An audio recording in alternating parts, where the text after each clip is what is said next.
Saya Tato tutulak Faumuina.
whawhetai o Tato whenua I wanu. E ui o le tala ese. E nei sauninga o taro ai. Pele ma ainga. Ma malu ma whainga. O le tamali. O tuua le malo. Afi manuia. Tato te talo. Come to us tonight, Lord Jesus. Come as the guiding light in the dark. Come to us, Lord Jesus. Come as the warmth of life in winter. Come to us tonight, Lord Jesus. Be the cheering mate in our gathering. Be the Father, Son, and Holy Spirit of our needs. We praise your name. We remember your grace and celebrate your purpose of love, peace, and joy. We pray, let joy be our inspiration in gathering. Let hope be the purpose of our gathering. Let faith be the reason of our being together. Gracious Lord, hear our prayers. Amen. Amen.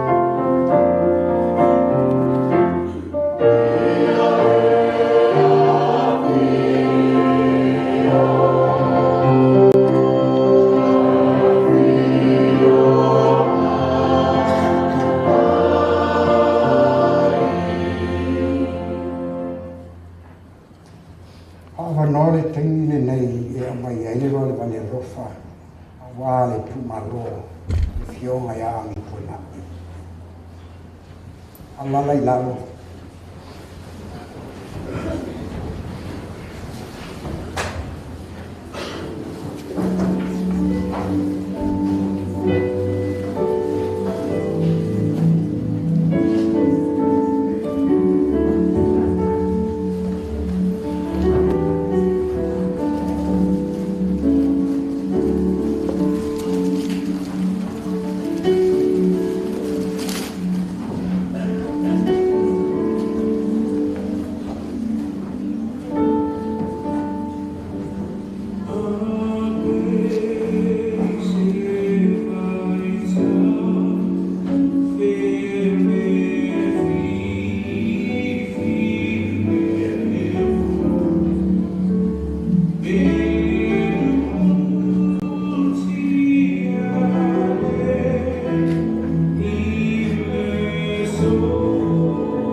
e uso le mamalu ma le mātango fie.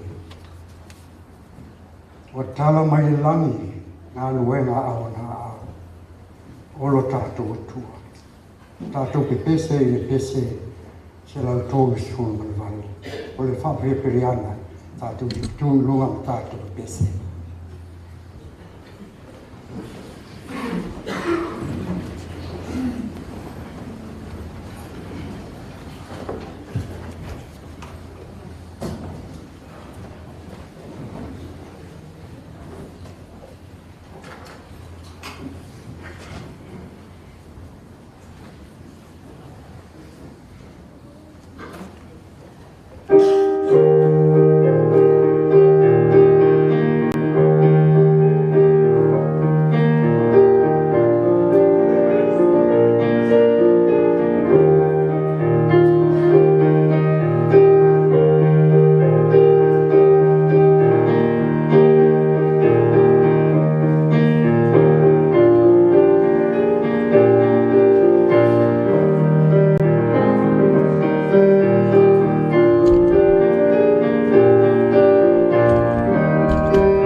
Welcome back. Prayer, the gospel prayer,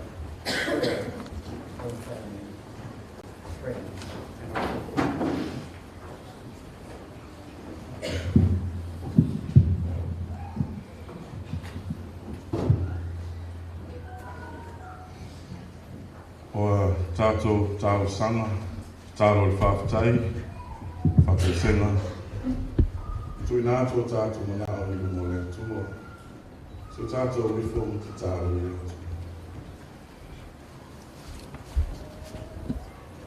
Le tua tō tasi pa ia i awa whio.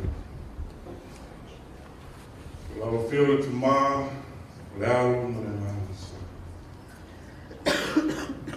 O le atua la awa whio mai le wawau, se ia o i le whāwau. O le atua, o le alofa, o le alofa muti vale malava la awa. O alofa mlo wanga le lei, o mātou atu. O mātou poto, o māwhutai i le nei tu. Ui lava, se asu whaingatā, ono lau wala au pa ia, si o mātou te mātou. Ai mātou te launa lava, le loto whāwhatai. Ono lau whio lava wei saunia. Le manu e siri mo I mātou, lau whanau whātua tu. Ara le mālo lau whio le me whātua. Whāwhatai le atua o mātou te mā. O lo manuia I mātou. E rui lawa foi o mātou whānoa noa. E mātou le mwhai lava.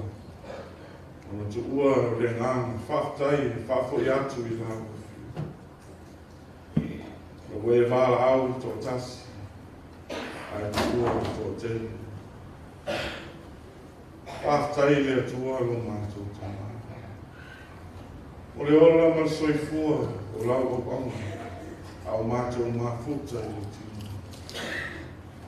E tele o tau sanga, fōa I ia te I, mātou mawai mā whatanga mā whanawhana. Mā whatanga fia fia, o mā whatanga whānoa. Whāwhatai le atua, e tele fō I o au tā reni mā ngā fōa I o mātou te marani. Wāla sā I ringo manuia o āinga. O nuu I ai maisi, o lau I kāresi. Pi ia la o whio o mātou tōna. I lo alofa me lo wāna le lei. I lo mātou te māne. Leo o mātou wha mā vai wha le tini. Kai mātou te tali tōnu I te leo tū la fo ia la. O ngā ngāna I o wā. Whātai le atua lo mātou tōna. I telefo I o awa onga sa mātou, mau mai o mātou. O awa onga I no mātou I loa, no sāwa vai. I ala tonu o la o whio mo I mātou. Whātai mo leo lo tau tua o la o tonu, au onga nei. Te tonu e kā le sia. Mai se foi, tonu o mātou tā. Pi ia la o whio. I roa lofa me lo wana. I tina me whanau, whapere ainga atoa mai mātou. Wao mau pere mātou le lotu tere. Le lotu fia fia. E whāau au ai o whi au. Mga luenga le lei o mātou mau mai o mātou te mana. Pi ia la o whio o mātou te mana. Ia wa whio pa ia o mātou. Le tusi e awa o maawa o ina helo mātou wola whakerisiana. O io mātou I loa, na sāwa vāli I whina ngaro moni o la o whio mo I mātou. Whāwhatai le atua le fisoso na mai o mātou. O mātou fisoso ni siri le I teimi whapini. Teimi o mātou whāwai vai ai. Taimi o mātou langona e le solo muri o le whātua tua. Ono me tutuku i le nei. Alo mātou whātai siri ta mā. Whātai ona taulanga tu tasi. Sauni e Yesu ke riso. E ala i luna maliu. Lana toi soi fua maanu mālo me le oti ma tūmama. Wā whamanga rino o mātou. O maua i lea manoa o lo tangata hanga sala i lo mālo i le langi e whāwaka. I e tū mau tu pēr i lawa. E vinga nei se i au e whāwaka. Lea tuani i tōna. Lei lawa se tangata i tōnu masaa i lau sila whamaka. E sila fia lawa i mātou o. O mātou se whānau le tūnu, se se lea nasi. Whapena fwoi. Le ola ma soi fua lo mātou ta mai. Mātou ta tāro le tūnu. O alawani o mātou se se mani whale tonu. O awhoi se se mani whale tonu si o mātou ta mai. Ia lofu ni whamama. Whamangalo ia te ia mai mātou umu. Ono lo mātou le whamao. Te ro mātou tiu te na tofi, ue te tofi ma wala au inai lo mātou bolo. Le ngate te tono o mātou aina. E nā whoi o nu.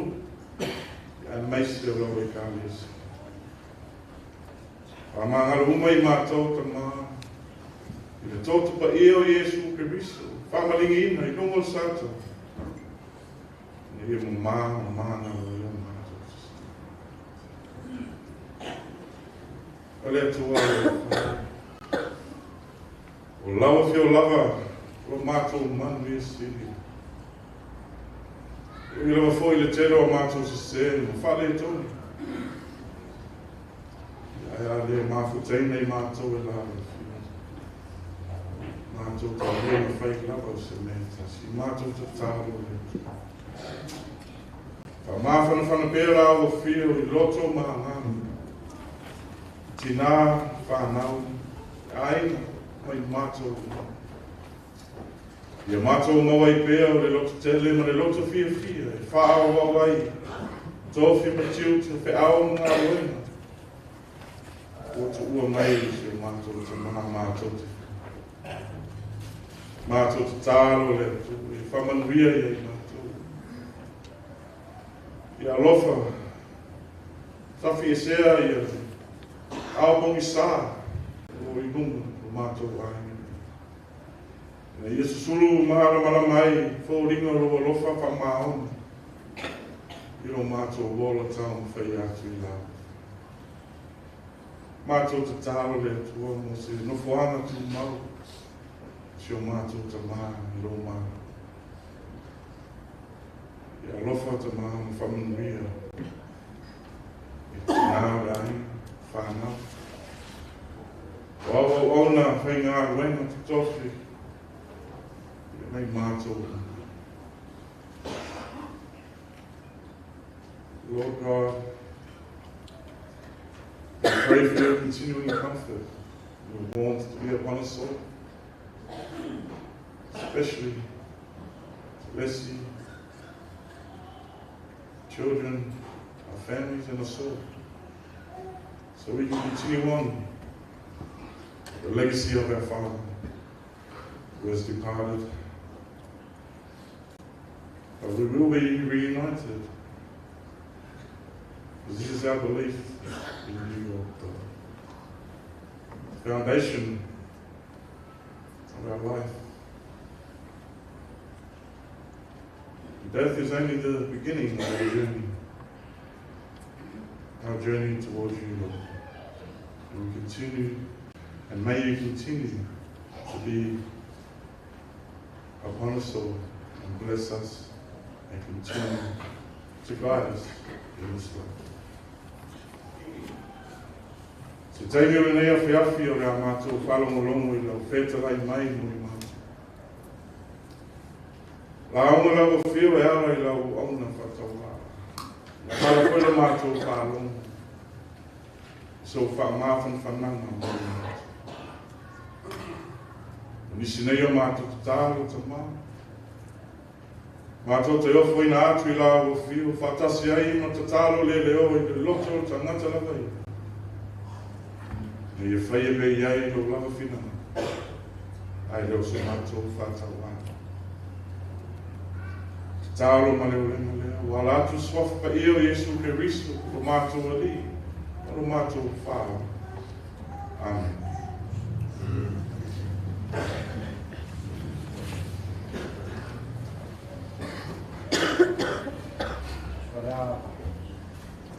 So man pese o Tato soa o pese mai ba man si ba yo pese ya Tato pese kasi ye pese saudi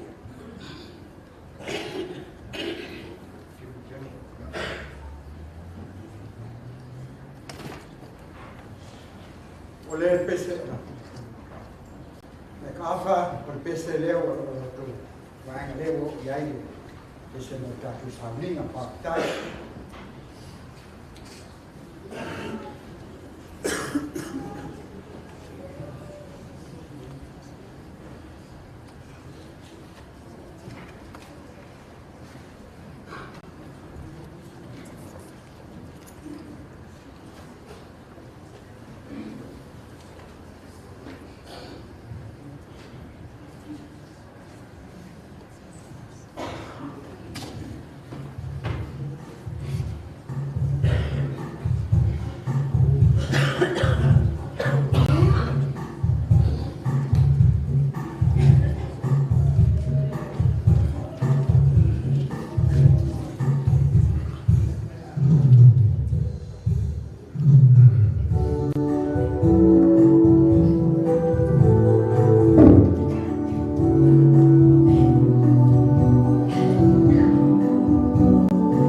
le nei o la pinatu le aina e te o na iai i tono e portavane.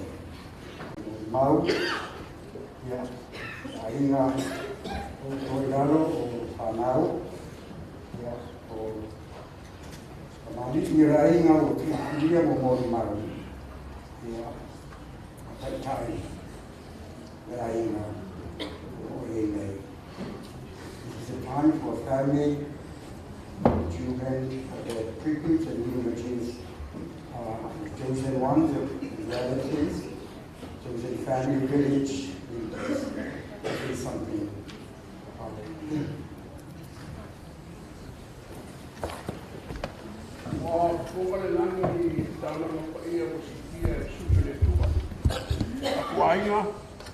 Molimau, 5 minuke, whanau, 3 minute, i wholo le teini o tēne mai, man whalo lava.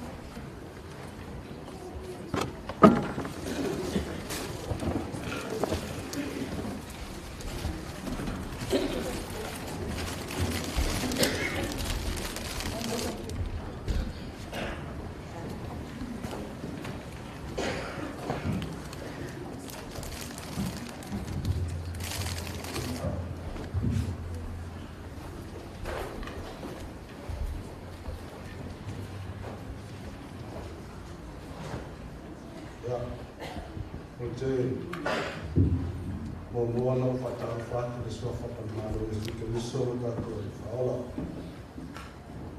E mole tu foi le anga whakaitele, e ara sunga si tia, o le taitai o Saminga, o mau aina manoa ma te whanau, ma to te Faumuina o ma to ngana whakatai, e le tua, ma le alo mo le ngana o te tene mai ai, o tō Tato i whanau le ngate lea, pa io sa mō poto, e mō maruna le tō naso o saka puta mā.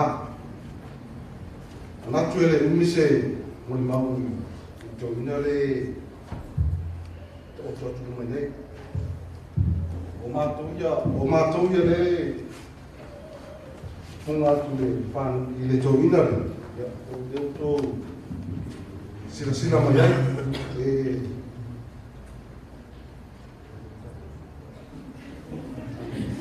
Ia, ko kere whanau ko inga so. Ia, lea kere ko inga so. O le mako mawhukanga ma le ko inga. Ia, o se tama e loto arofa. E anga mahu. E tosi ai. O langa whotuanga ia mātou whāna, ina ua a mata na maritoi. O langa tala ia mātou whānau, wa ai whare leile ai. O wane i mātou ia, o na mātou whapea ki o ale mātou ni tui anu me le ai. Tautua nā mātou le aina. So ie, e ngofo i wharanga. Lo mori di kau le fasa mo a mo wa kina ina le foi fa na be fa na ko ai polisi vai ngora o matu mun to si sila mai to ina le tati tu mai ma to na to la su for to ina de atu vai mi acha or so o le to ina o lo to foi la to ina le to talat ai tasi a se ma o matui. A matui. E te langa te. Oh, e tasi a ia, o da kira ka pele matutina ya telesi. O le tau sia mai matu i Australia. Le o matu mau aile. Le orla ma le pagia. O le tue whakaitere si matutina na singa ya il tama. E le i whaino whiere tau singa mana me mai kisi sa matutina a whiere mai mai ia. Iwa masinga ma isu matu tama. Sa tau wili lau masu matu tina. Whaftai le tua lava pere mo sai. Ya wa lava leo ai mo lava le tau tua asu matu tina. Ya angus tama fia fio. Manana tale ya matu to anga ni lotu. Ya su fasu flo.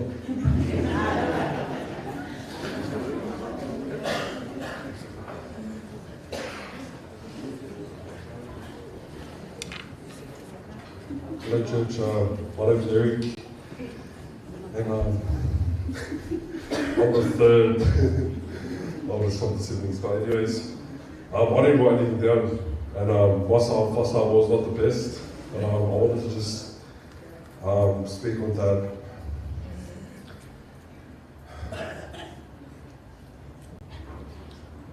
And I wanted to just, honor him. Because, man, I remember my dad, he was always humble. And he taught us to be loving and forgive each other, no matter what happens. I just wanted to say, just while he was on his deathbed, as people were coming to the house, even to his death, he would wave at the people because he just loved people, And, I just wanted to say,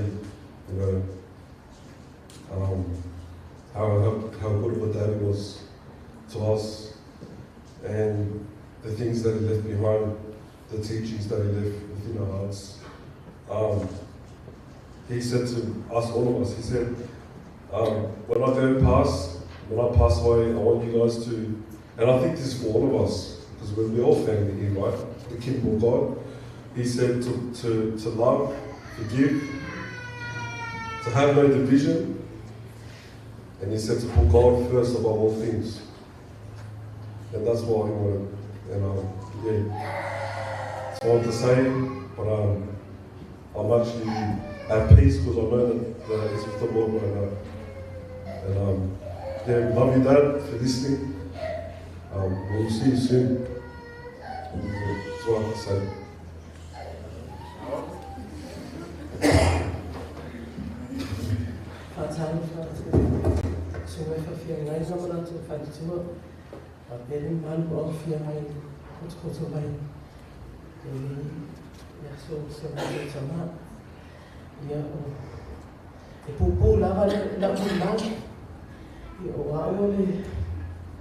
Ole afine una ruolo toi o se tama o lo mo fata o lo fatu sia lo fa o le moana male fai mo ia o se tama na ma ona ve fai mo ia o ia fata o lo fatu sia lo fai le mo na aina ia sa o la ile aina o lo tina sa sila ba o ile aina o matu o lo tina ai sa fapia la bona la fapia la bona sa si foi ya o matu o se tamane yes mo no so fa fin mo no uso ia vera o la vala munda mo le tselo fa tsai ma fa tsai le o ia fai se ava o e whenua i ena ia mātou marau whānau, marau tōnua, i seo tama, e tere tausia i seo tama, ai nao sina tai i sa ngase o tama whanau. Sa whapeo logo sia sefe i asia, ai whaftai rea li, whaftai tinaia i lesi, mana i uso mo tu whafi, ai no, i uso mo tu angani, i le tūtau singa o si o mātou te mā, o si o makupuria, manuia le lau malanga te.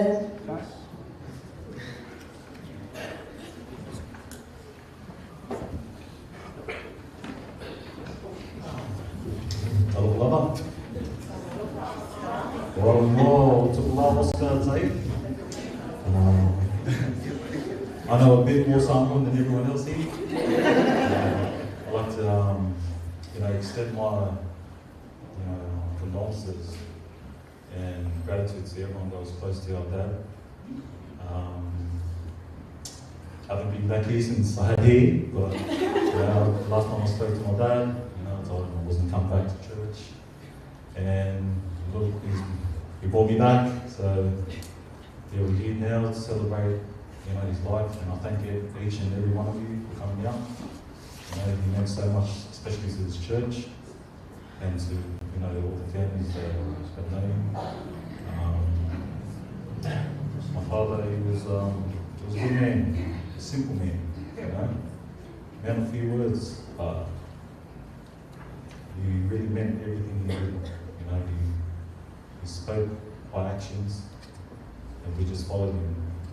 When I was younger, I used to get sick a lot. No, I used to lie. I didn't get sick. I used to pretend to be sick. And he used to tell me, if you're not moving, you get sick. You've got to keep working. And I've heard that on and on again, and I took that in, and it worked. Being away, I've been working every single day, and never got sick, and I passed that on to the people that I know, the people that I care about. And Dad never stopped working, never stopped, and he's still working now. I know everyone, some people don't get along with each other here, but we're all here, shaking hands, smiling, and hopefully we can all smile after Thursday. So, but I'm honestly grateful for everyone, and Dad, love you, and we'll keep living on, we'll keep being strong, and just carry your name, Thank you.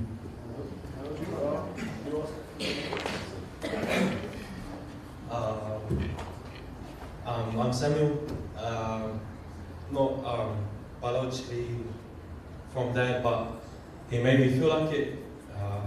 I just wanted to get up and say thank you to Dad for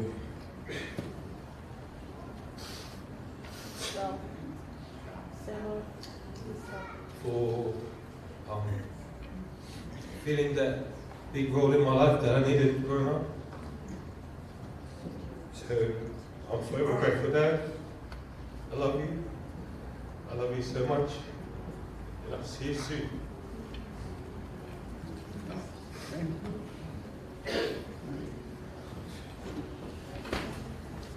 Hi everyone.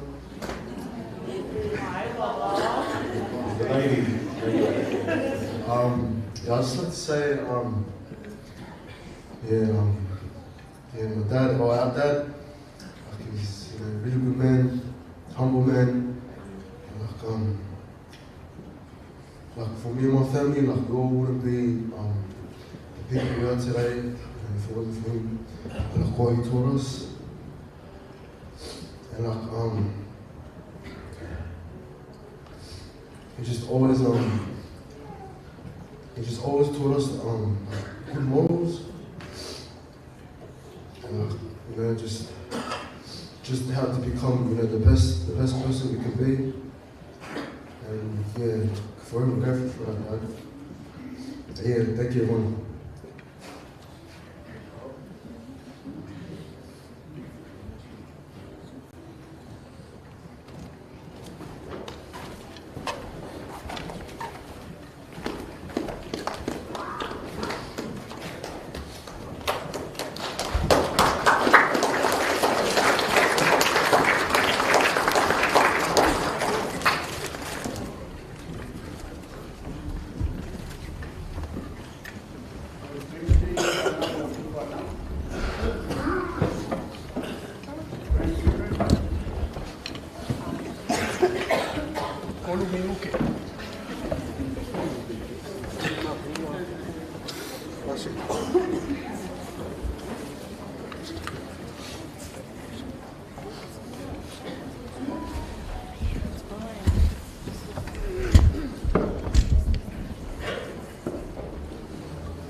dear Pa,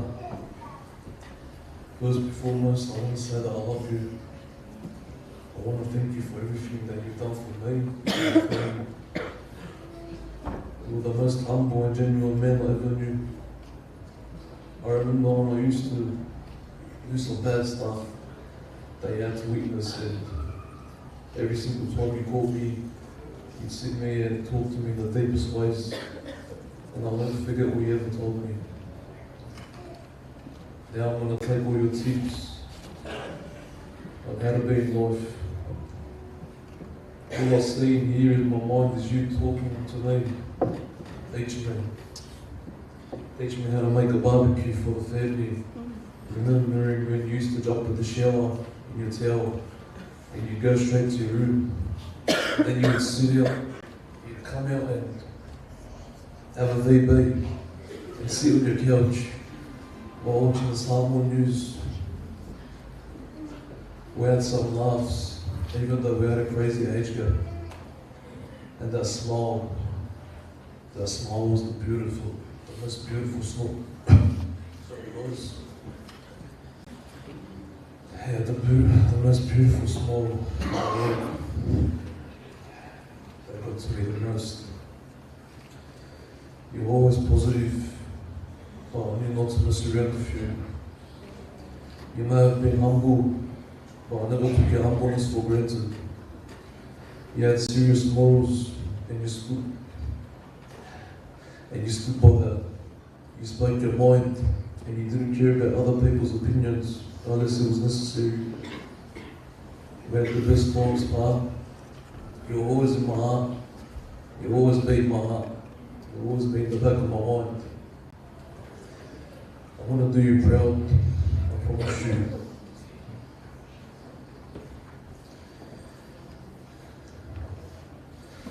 I'll hold it down for the family that you made. And you made me proud to be a Faumuina. Now rest easy, Pa, and give Jesus a big hug for us. I love you. We all love you. I want to see you one day. And when I do, we can continue on with our deep conversations. Again, thank you for everything. Rest up, my beautiful grandfather.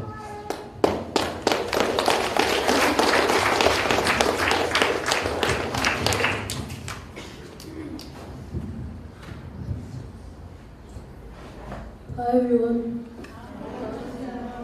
My name is Giselle. My mum is Mema. Since I was born, even though I was not Pa's grandson, Pa raised me like his own son. I am the person I am today because of him. Pa meant the world to me. Pa taught me a lot of things.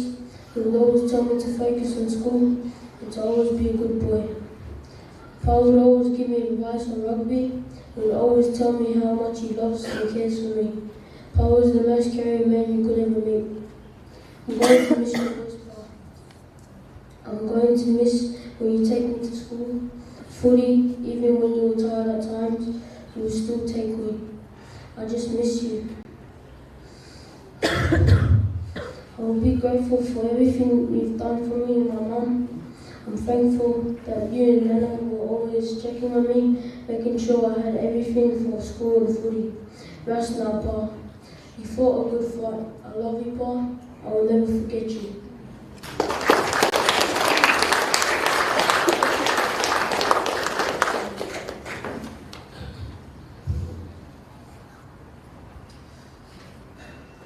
Moana whātala whātuna o sunga taitai o le sauninga.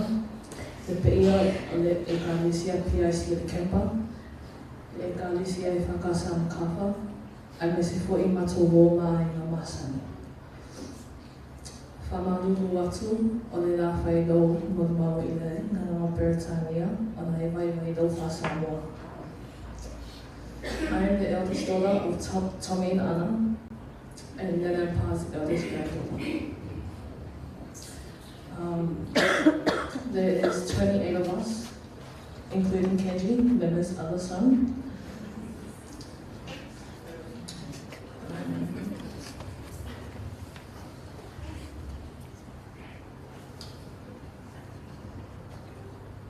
Our Pa showed us a new kind of love, a love that we won't get from anyone else but him, and he showed that through the acts of service within our arena.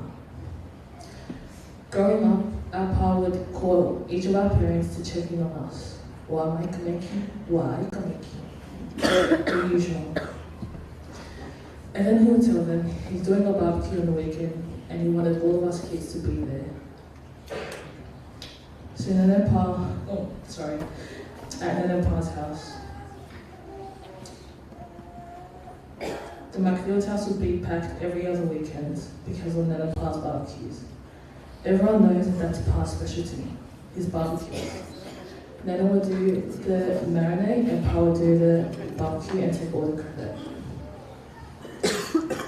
Pa, thank you for being the best Pa, always saving us from our parents. How blessed we are to be your grandchildren, and how blessed is heaven to have you now. Faisemiki Maria, Pa, we miss you, we love you so much, your grandchildren.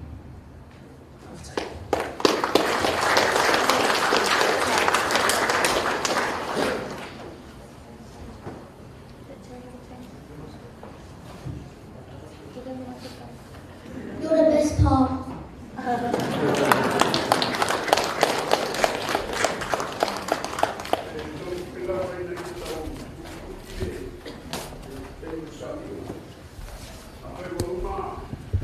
Grandchildren, o le taimi nei o te wala awa tu I sui o puso mo tō papine o ta te mana.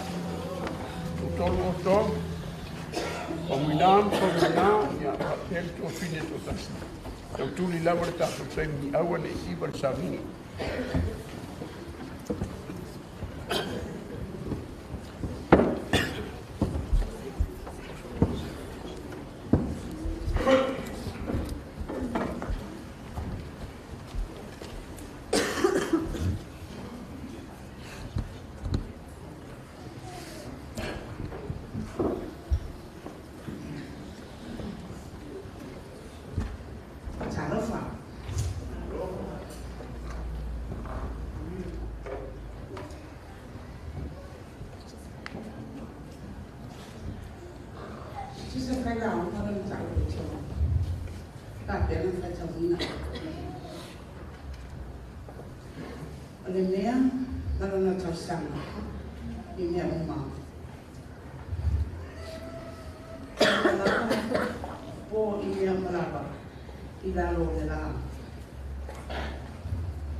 There is a time for everything and a season for every activity under heaven.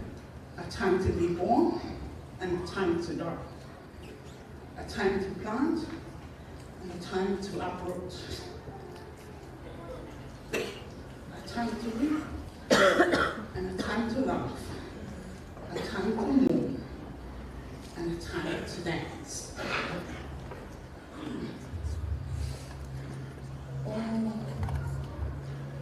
Amituana'i.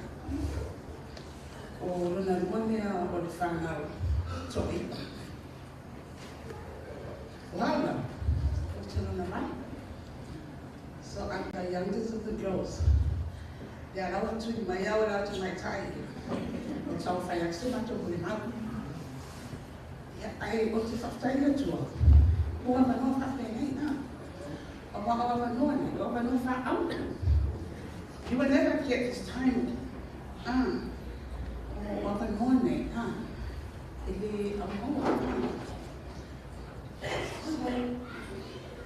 what do you feel now?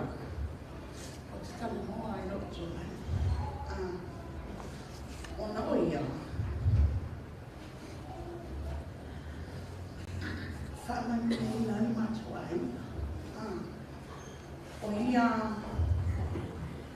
he's a great leader. O whaasua whaina I ngā tai o matua. E tō matua. O nā o mea alofa ni atua o whaini ni atia. I roto alofa. Wa o tangata e lofa. O tangata na te tausia le feeling. Tausia le feeling which don't just die. I feel like one love me. To see there my tayo ia e Faumuina feeling au rai o e rātua wa tani ma feeling le atua Blessed are the peacemakers, for they shall be called sons and daughters of God. So, o anumanga o si tangata e anga malua e le ngā ina tangata e nana whau roto, nana tō whā. So te whawhanga rana mato aina. E iara mato tō ngai atua. O mato tō ngai ea, e mato puni, ai mato te whato tō ina tōna. O nā in the Friday. He can speak his mind. E whaani ona lomona, o tangata e whaani ona lomona i le mea sao o lomona mawhawha, ma le mea o fua i le tua ma le ngana taia. I ona mawhawha o tautara ai. E tautara ai o i ma le rofa. O se tangata foi, he walked the talk. A tautara i tō ka e rapea, e se fofanga mātou ai. O se whara vera. Oa. Fia o mai fia o vida tūro tō mai. O te lore venga. E whanau tū. Whenever he rings, I say, what happened now?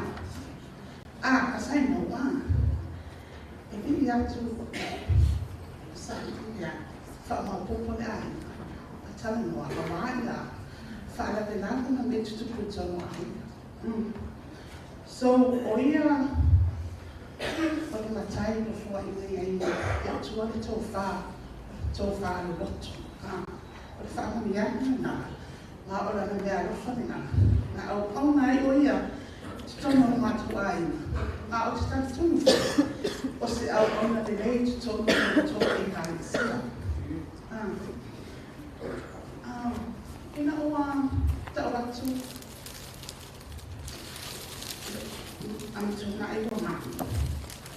Ma tō maranga mai o ngā whitus whuta sa ngai na whai. Sa ai wala I le ato tōna months. I spent a time there for 6 months. Na ofisiri mea, o a meia. I felt like, I'm okay. Ai atu. E haru ai se fōmaki. E se tanga, na o haru lava, e mea te au mawai. E mona lava le ato tori whiwhia. But not long after that, marami Samoa Faumuina.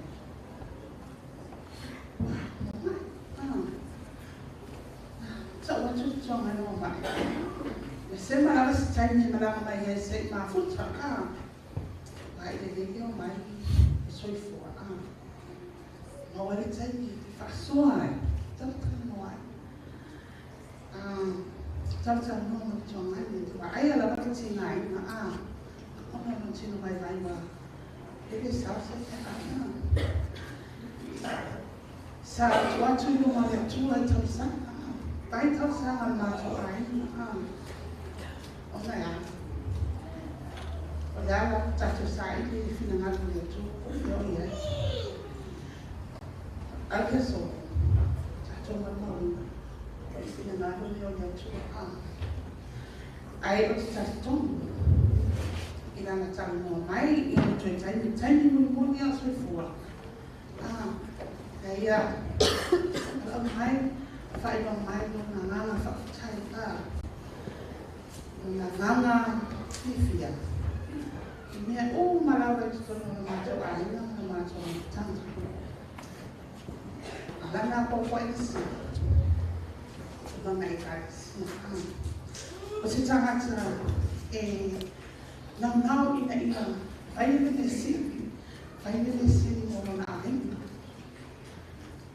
O se tatu. Wa amina i tua, whaine whina ngaro i tua. Ai, wa sa uni manawa tātena, Amituana'i, e whenua i tātena. Ia, o se maulea, wakai tene raka mana i ona.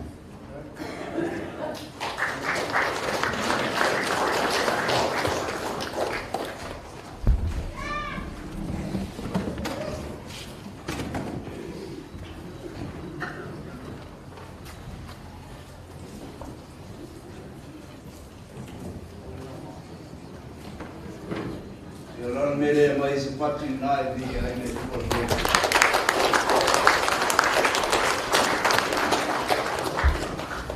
E mono fata ofa I o na le tua sa i Faumuina. Ne o pe na re mo I a ne tua ne sia.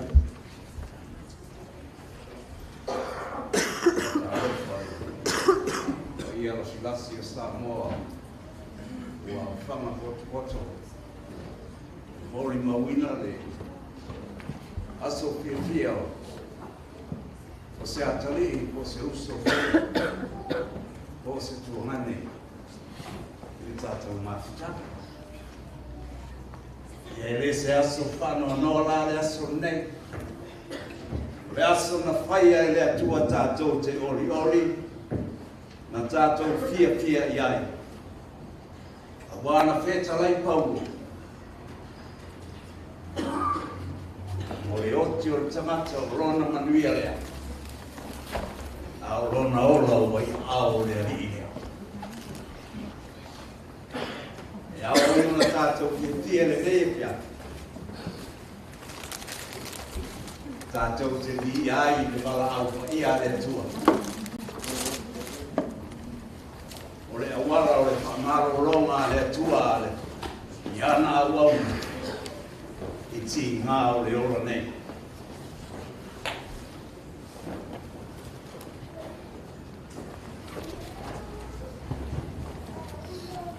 Ia e le whaia se tala pipo I le mawhtanga ma Amituana'i. Ia e au na whairo atu o ai lea e tula iati. O au o Faumuina ma ta'awha tolu wono tau le api. O au e māsanga o matina ka Amituana'i Tato. O le mawhtanga ia e lea ma o maua na tukutua e whatasi. E vāwāla lata o maolama whaantino, e vāwāla lata fo I le mātanga. Whaale tau le lea I le tukutua I tono le aina. I ai mea le lei sa mawhai. I ai mea le mātongo fia sa mawhai e te tonu I le nofo, I te tausinga o le aina. Ai o te leto e me ino le sa I tua. Le a o tilo. I toe aso, manai vai asa, ma le whea ngai ai o le uso mamai o tino, o I nā lea la au o katuai, I le lei le atu.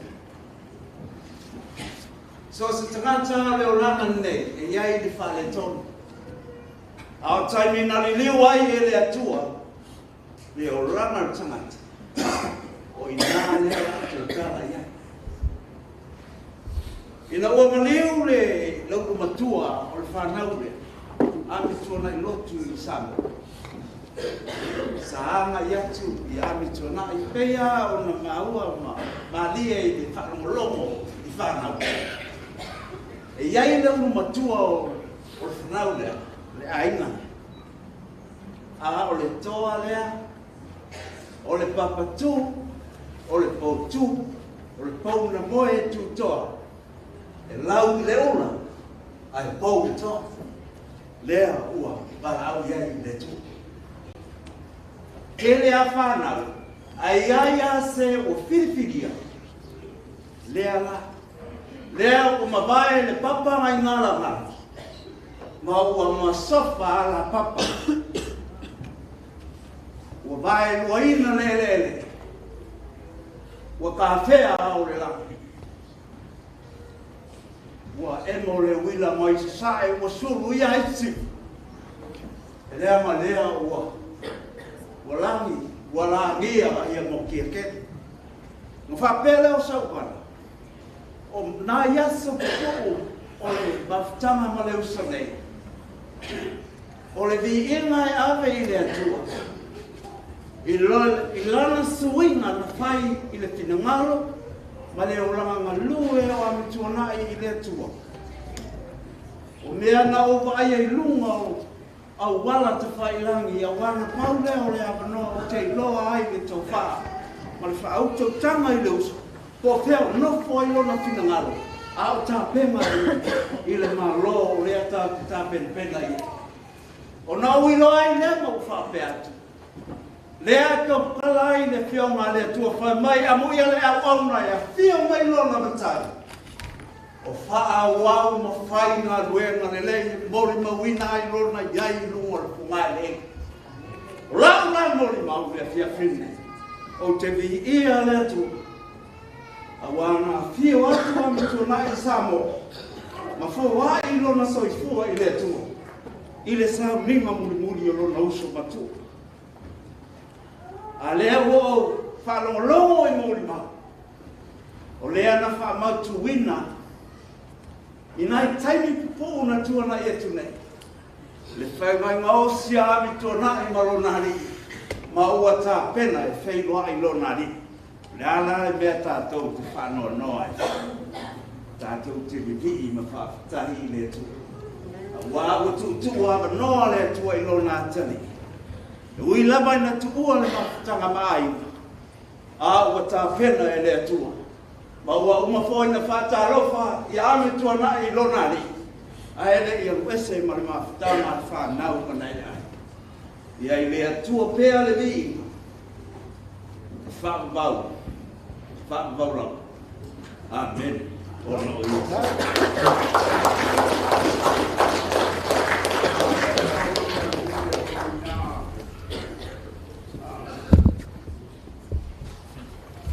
Ona solea ma le ainga o Nai Alkelesi. Lua avanoa, lua fo'i avanoa o Kaseni o Amituana'i i lona i tū tamā. Mai wharo lau.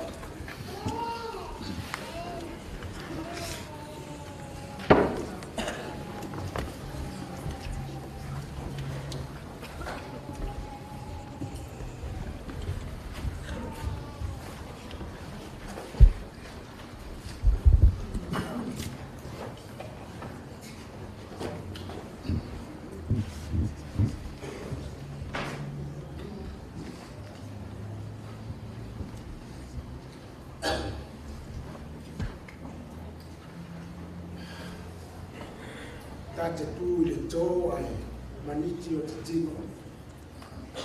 Awa o pau le manu le. Lele ua su feo i o le taina le. Tau songa le tatai. Manu le o whenga mea pa i ale. O aina ngarua. O mai masani. O sa mo poto le nutula.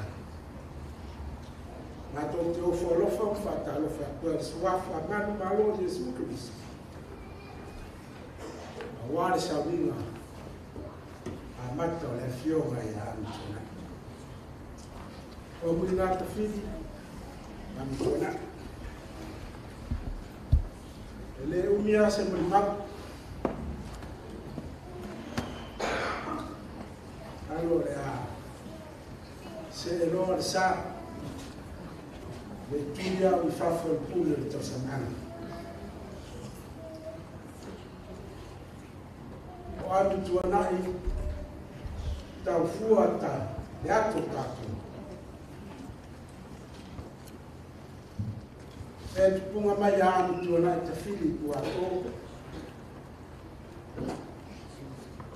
Au o manu Amituana'i te whili. Ona mātua ia. O i ore rona lua o le whananga.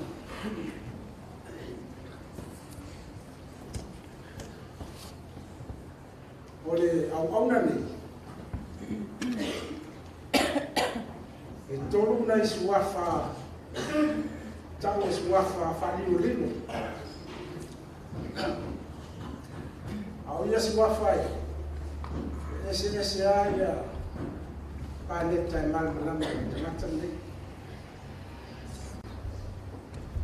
O iere wato, tupu I vau Faumuina. Tato Amituana'i. O ingoa I ole, te ngata nei ta otu I.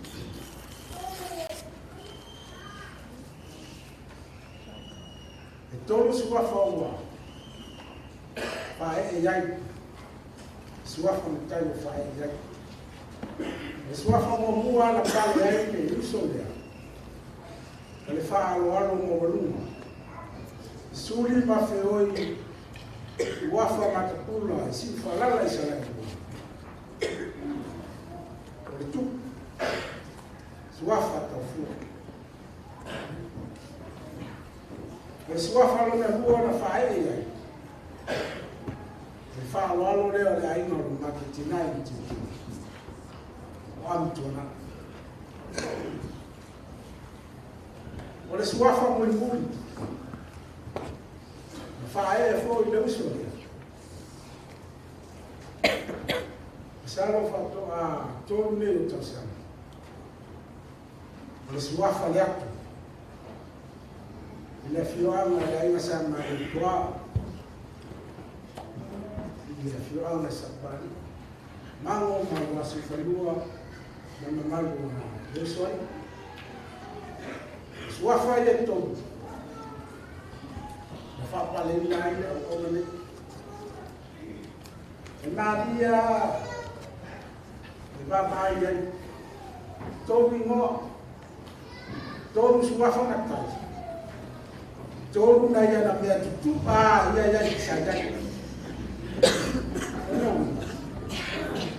E pese, te pāle ni ane uma. Tolu ingoa, tolu suafa na tai. Tolu ngai ia na menti, foi kawa lesi na koma. Ole, soifua o ina o. Ole uso nei. Sawa o ine lao matula matua salagua. Ona se mai lei kolisi mo lua I. Mago fo le pia. Pa wawa ia na o. Isa whainga benga ai. Isi o benga sa. O waile ona suifua o ina. Ona malanga mai lei misila ia. Ona faso solo mai le ya tumu no fo mo vai.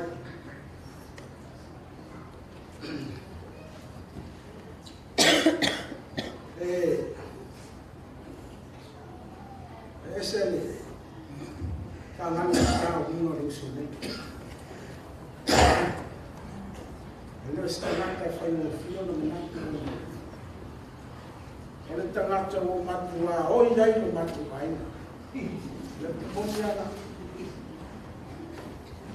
Eu aio le tua fafine eu matua o ia.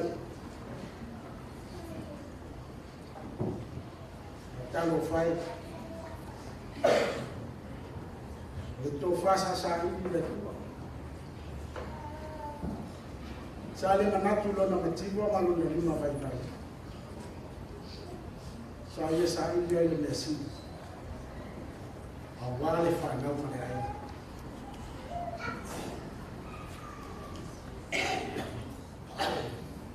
Ino o tala I sapo. whawai me kungo le. Tenga te whainani, so taina whanea ruko. Nā o marini au loi mata sa roa. Mā whau e, ta whia oe se me ta mā fute reusi. Ai whaafitai le koa. Ia tate me ina sea ka no ko wa ku sau ma fe wa ki ma iso. An to la I fa te tele yo me sa e fa yo. O to fa. Sa fa mo mo ye ma to ai.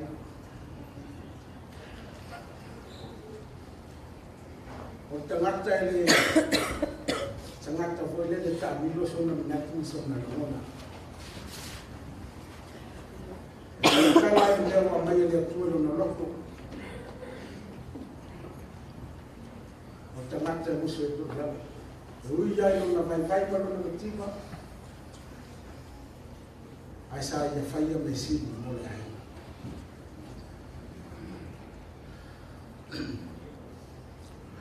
Pe vonne ya manoa. O te mongole puai e whaftetere la sura. Whawhengai na taulang. Mamano la whenga rana paia. Mamano le kalesia. Wala to. Whaftai lo to wangalele. Whaftai lo to tau. Whaftai lo to divai le natu le tu. Ale o tani le. O te whaafitai. Ina o whionga tau fua e mesi.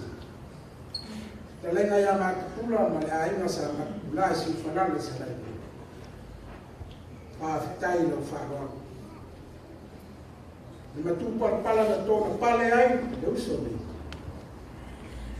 Whaafitai lau tōna mele. Rō mai māsani. Ato te langona mai lava i sa moro tu wangi. Talo fai, o fio tu au. I ko sea lo tu te mau ai. Ono lo tu wangi lofa i ana kore tatu. Ianga li leile tua. Te mau ai ma watu esia. Ia fua i le tua i o tu au. Ia I lapi o launga. Ai pone a lapa le mai awa se tau tai o basa. E pisia lapa le liu o lo sa. Pai o lau whainga pena. Le a se whane tonu o le au au nei. Lau tō o lo whainga.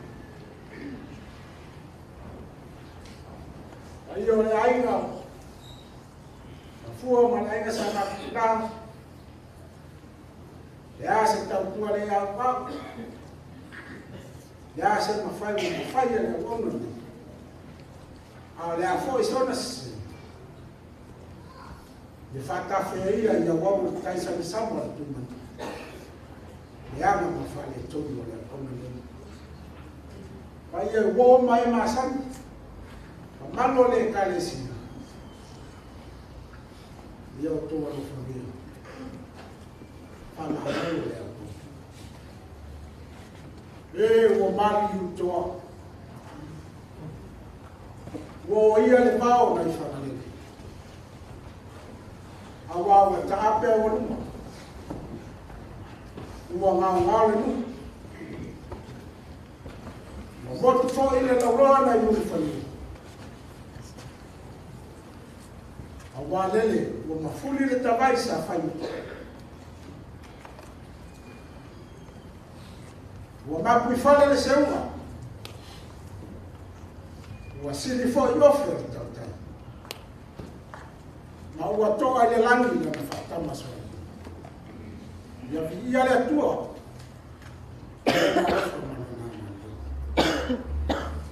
Uso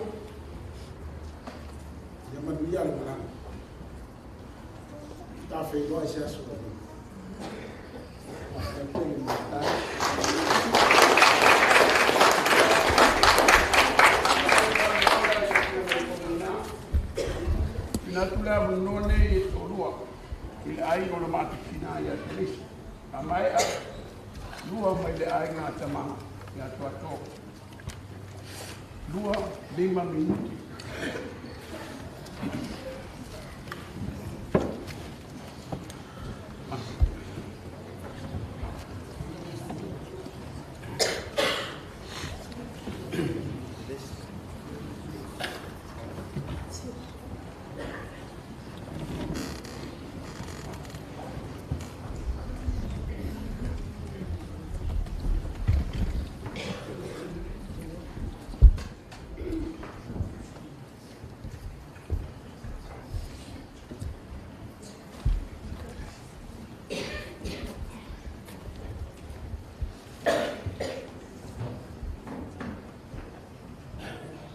Saya mau masuk menuka auto. Kalau ini saya ni yang si lain suai. Banyak masuyo. Si masuk air mak. Aku mau bersama. Masih jual usaha ini jual jauh. Pencana orang rumah. Ayah mesti tu Sylvia. Olo ibu saya siap sana, olo usta, so fahaya cahai jelas, olo, sama boleh lihat film ada Amituana'i, naik, naik, oce fahaya cahai sejalan, pas cahai lewat mau lihat kedua, jadwal, oh, lihat film ada Amituana'i jelas. Ola ua sama tu Faumuina tu tu sama ai de ngas tu mai se ma tu ai na ya Australia mai ina ma tu ma ta ha pe ma tu mo mai Australia ora ni sam ora ni ya fio mai anso na ma tu te va ai o se sama ta este ni lo tu maulano o se sama ta fo i ta sta fio o se sama ta Jangan malu, awak melakukan malam macam tu macam macam tu. Ayah lawan mafia iya, Amituana'i. Walau macam rumai, awak lah walau ini, walau apa sama tu Faumuina itu bersama. Ya ini macam kau ini, ia sudah asal macam fana, bila belum selesai si orang yang selesai.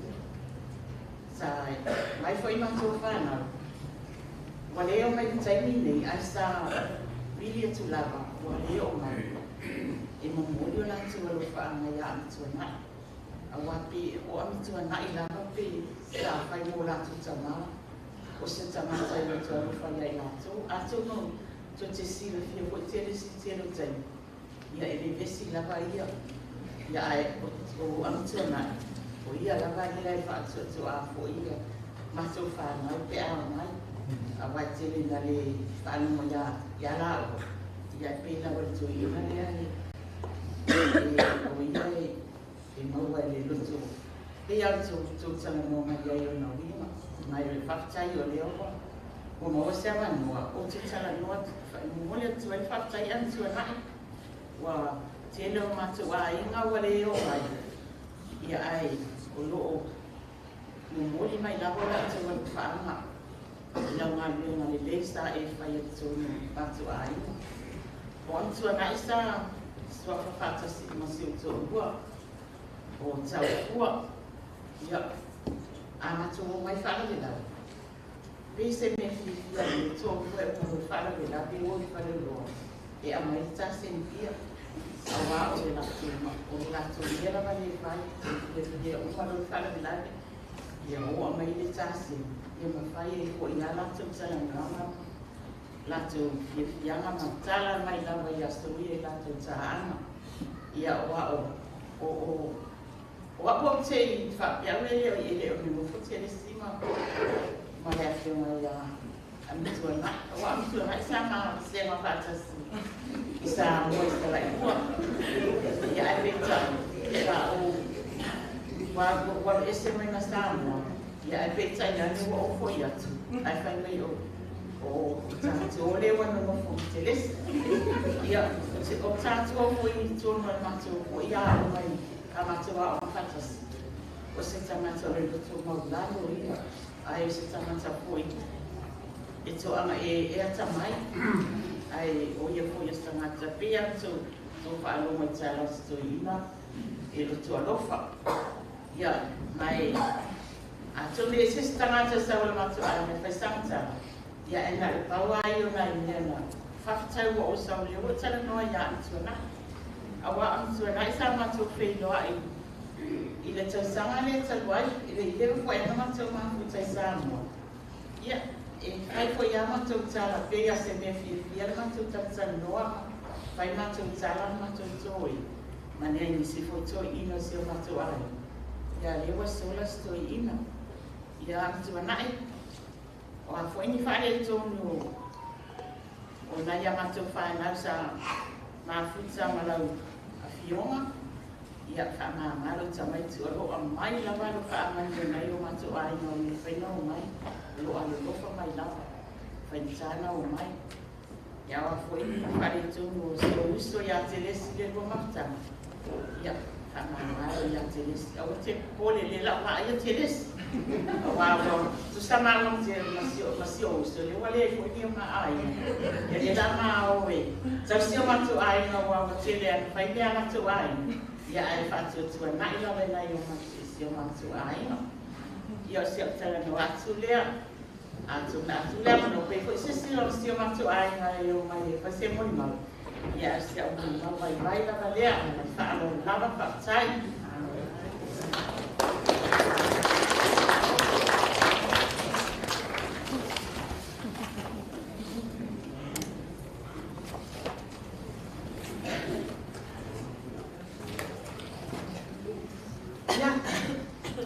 ya mi se mili ngani ko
o se tangata e se matou whaaloalo i ai o tautara o matou na lamia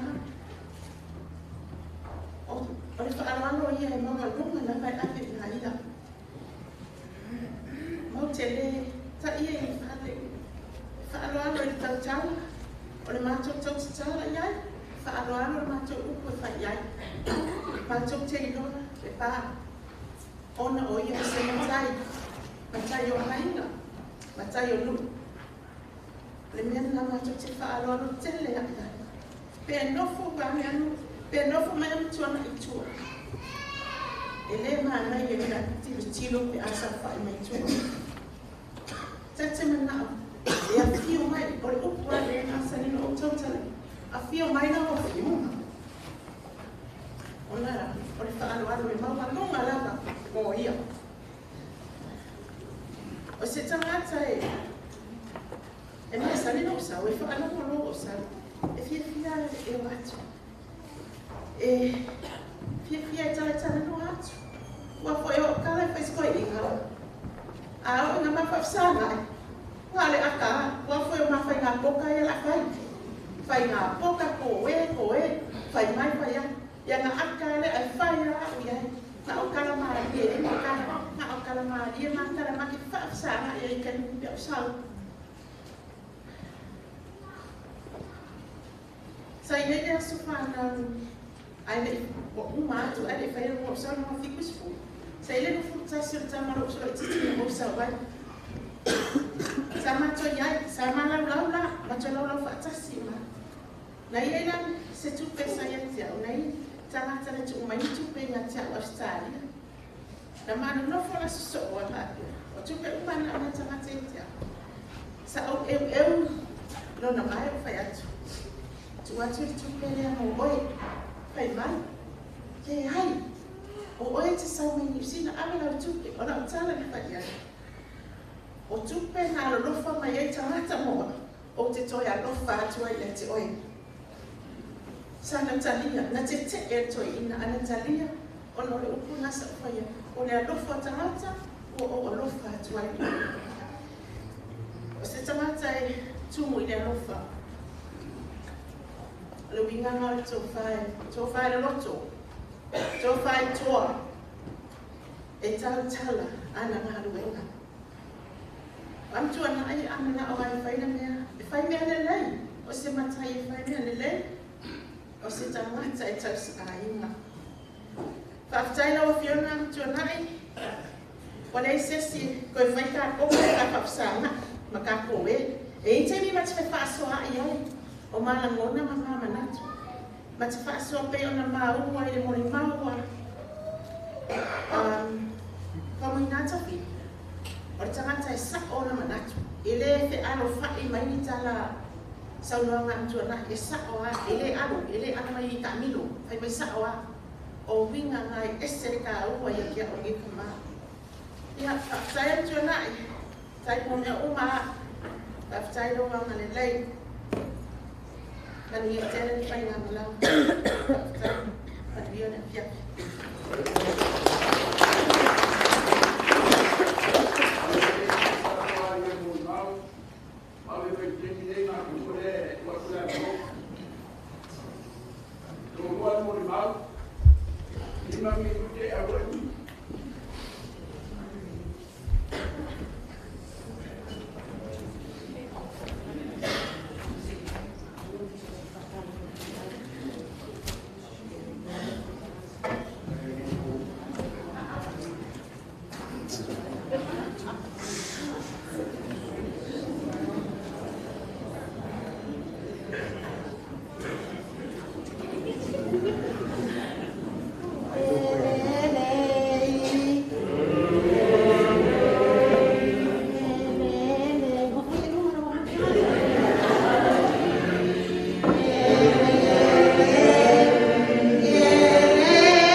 ia o ni na sa fai fa ma ro ko ia o foi e makua o makua yo al fa val ni fa sa ro le ka sa o le sa fai no makua le ka ko makua le ai se mal mala ka ngi ni ka ko ma ka ko ya ngai ni sa o ni ka sa ma ni sa mo sa fa ia le fa val ya ka no ka mata ia ka ko eu ko si ka ni aso le fa a me sa mo ia ole o sa ka si ka ka mo ba ai si kia ole o si kia te fiamia ro ko fine te ma Victoria io la mia ma un cacas ya un fea o yo ka ko no vale ya sola ya ya una vale ya ya pa mo le mo rada e ma comida la malanga ya iso o fa ma o que se fa va pa kai mo fa kwanga pa ka ka foi ni fa ko ma ya wa ni fa lo ko fa ya foi so ko ya ko le ma ma ma kwai e ya ya no lo va me va casi ia se confiar fai no ya malo fa la la kai no su me fa nei no le mo fa ko se kai ya malo fa ko ma la ma ya no ta fa la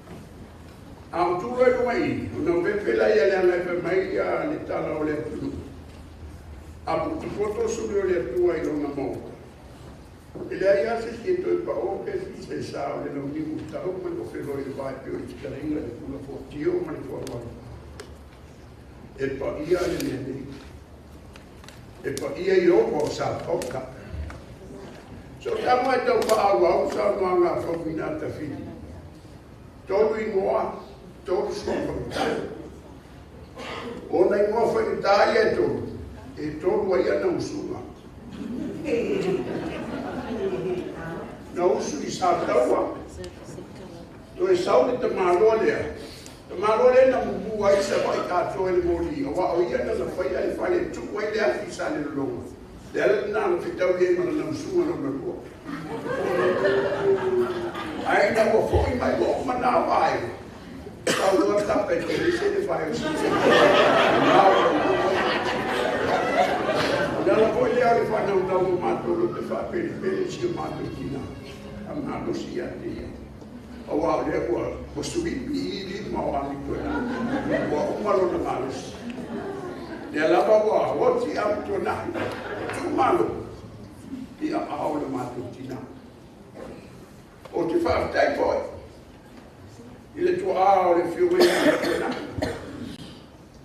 o ia o le tu a tolo matu pa ina ko fa wa o te ma po le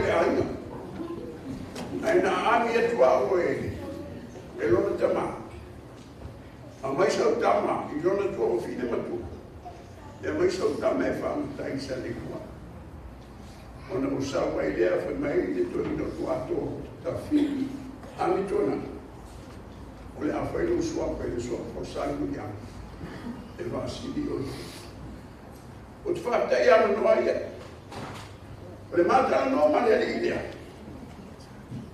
e pe anu sa o wa Amituana'i ta fili o ma kwa i maki pa ma kwa i me fai na sifi de o te fai wa ina i su million dollar man e mana wa ia si ia e me oma e mana wa ia le me oma pe anu sa o so fide e na mu ia to a tele fala bila be Mateo ai musina e pele ia te ia to fide le na lima balona fai ai o le ala fo le no no le toina so se me alaba mala aula ba ti misika sa fa le la ni o ma per le le foi le nekana o te tatalo i atua. Ia so le whau me le whau.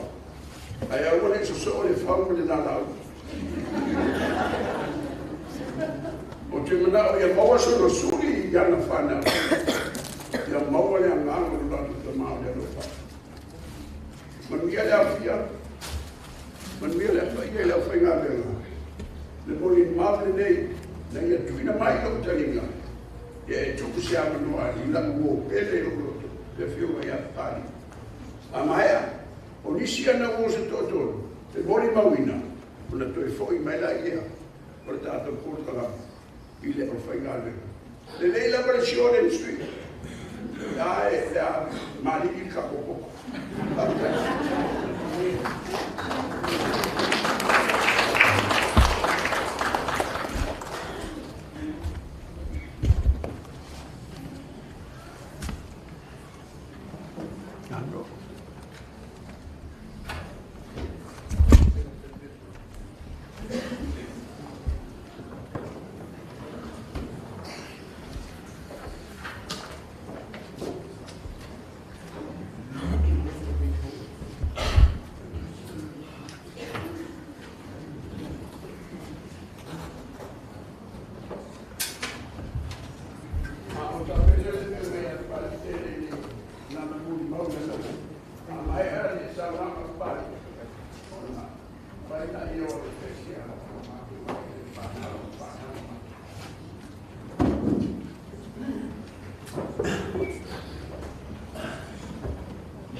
o fea makamaiai. Wa pea wa ino ngā moso wa manoa le e fiafi. Motu pā si fia o pari le swafa la le o loto to malatai. O au o te afa o bolu a fasfai. Pea nei tu la, fatalo fatu i sunga te tai o sauninga. A mai se foi le pai o la fai ngā ben tofi nei e fiafi. La gata foi lea, ia ole pai o sa mo o fai o la Tato mo mawina, ia le sauninga whara ainga o le sunga o le fionga a Amituana'i. Faumuina ne fiafi. Salo le to e Faumuina se whautaranga e le ala lotura. Ai o talia foi. Ia le avanoa o mai whaktetele. O le mātou maftanga ma le whionga Amituana'i. O nei a le mātou kanisia. Whatoa ma mafuta mai e. Ina ua ma o se mai ma le whakasa, ma whamangai ma le whakasa. Ia ngā mai foi le whisi marulonga mātou ngā kue mai nei a o soi fuafoi se tasi o mātou tina tua i nei. Ia o mātou alo matua mātou lotu e ni. Ia wang le tua tasi le tau tawhtuli mai. Peto se furu lama ia e kālesia e sisi. Tasi a le tua tātou tuli mai. Pawara mea ia le leila o tuli mai. O le mātou maftanga iana i nei. Mātou maftanga whaitere. Pea na masani e kālesia uma. E whenai o nei whare o le malmalu o le. Ia ona whewhawhai o le. Whanau le tua. Pia ua mafuta foi lea san. O le mātou maftanga atoana. O le mātou ai galotu ma le whionga ia Amituana'i ma le whatua e talese. Ia se mai ane foi no swafa a tai. Ai ina ua whiwhiria ia roto ua. Ma le wharitua o le whionga ia Faumuina. Ia Amituana'i. E a vea ia rona wharitua ma whainau tusi o maftanga tina. Ai a vea roto ua e whain ma te o loa maftanga tina. O I tonu marenga makua iu, e whakifu o mama whakanga makua inga. O whaisi umi matolu lotu. An salo o le tula e vanga le i tofi salo pe o le walua no fo inga. O le la samani to. O inga mawhanawhana mama whatanga me tamale. Mau fo ia manoa mātou te mafuta. E o maloloku I, ai fo kalapure ka koliko ka ngāle make relax ia I le whiawhio le sāpe a maloloki. Ia fuere le whangaramata o le aku o misi mahenga o la o mon mau le toma. E tumi. Ai no lolo wafo ia le whata whangasi o le whionga le atola. Sa le whaia o na tuore asies. Whai mai na whai. Sa o paiatu matu ai. O ren tato whilo e baso ni tene. Ai lo pata atu ne whai mai swing. O iei se malus. Po o tau mai vai ni titilo. Ia, tau rat foi mo vai o malus I lau. Ia. Ai ina ua I le tolu masina talo. O ina tolu ale na nuti e ia tinga ina e ia tama.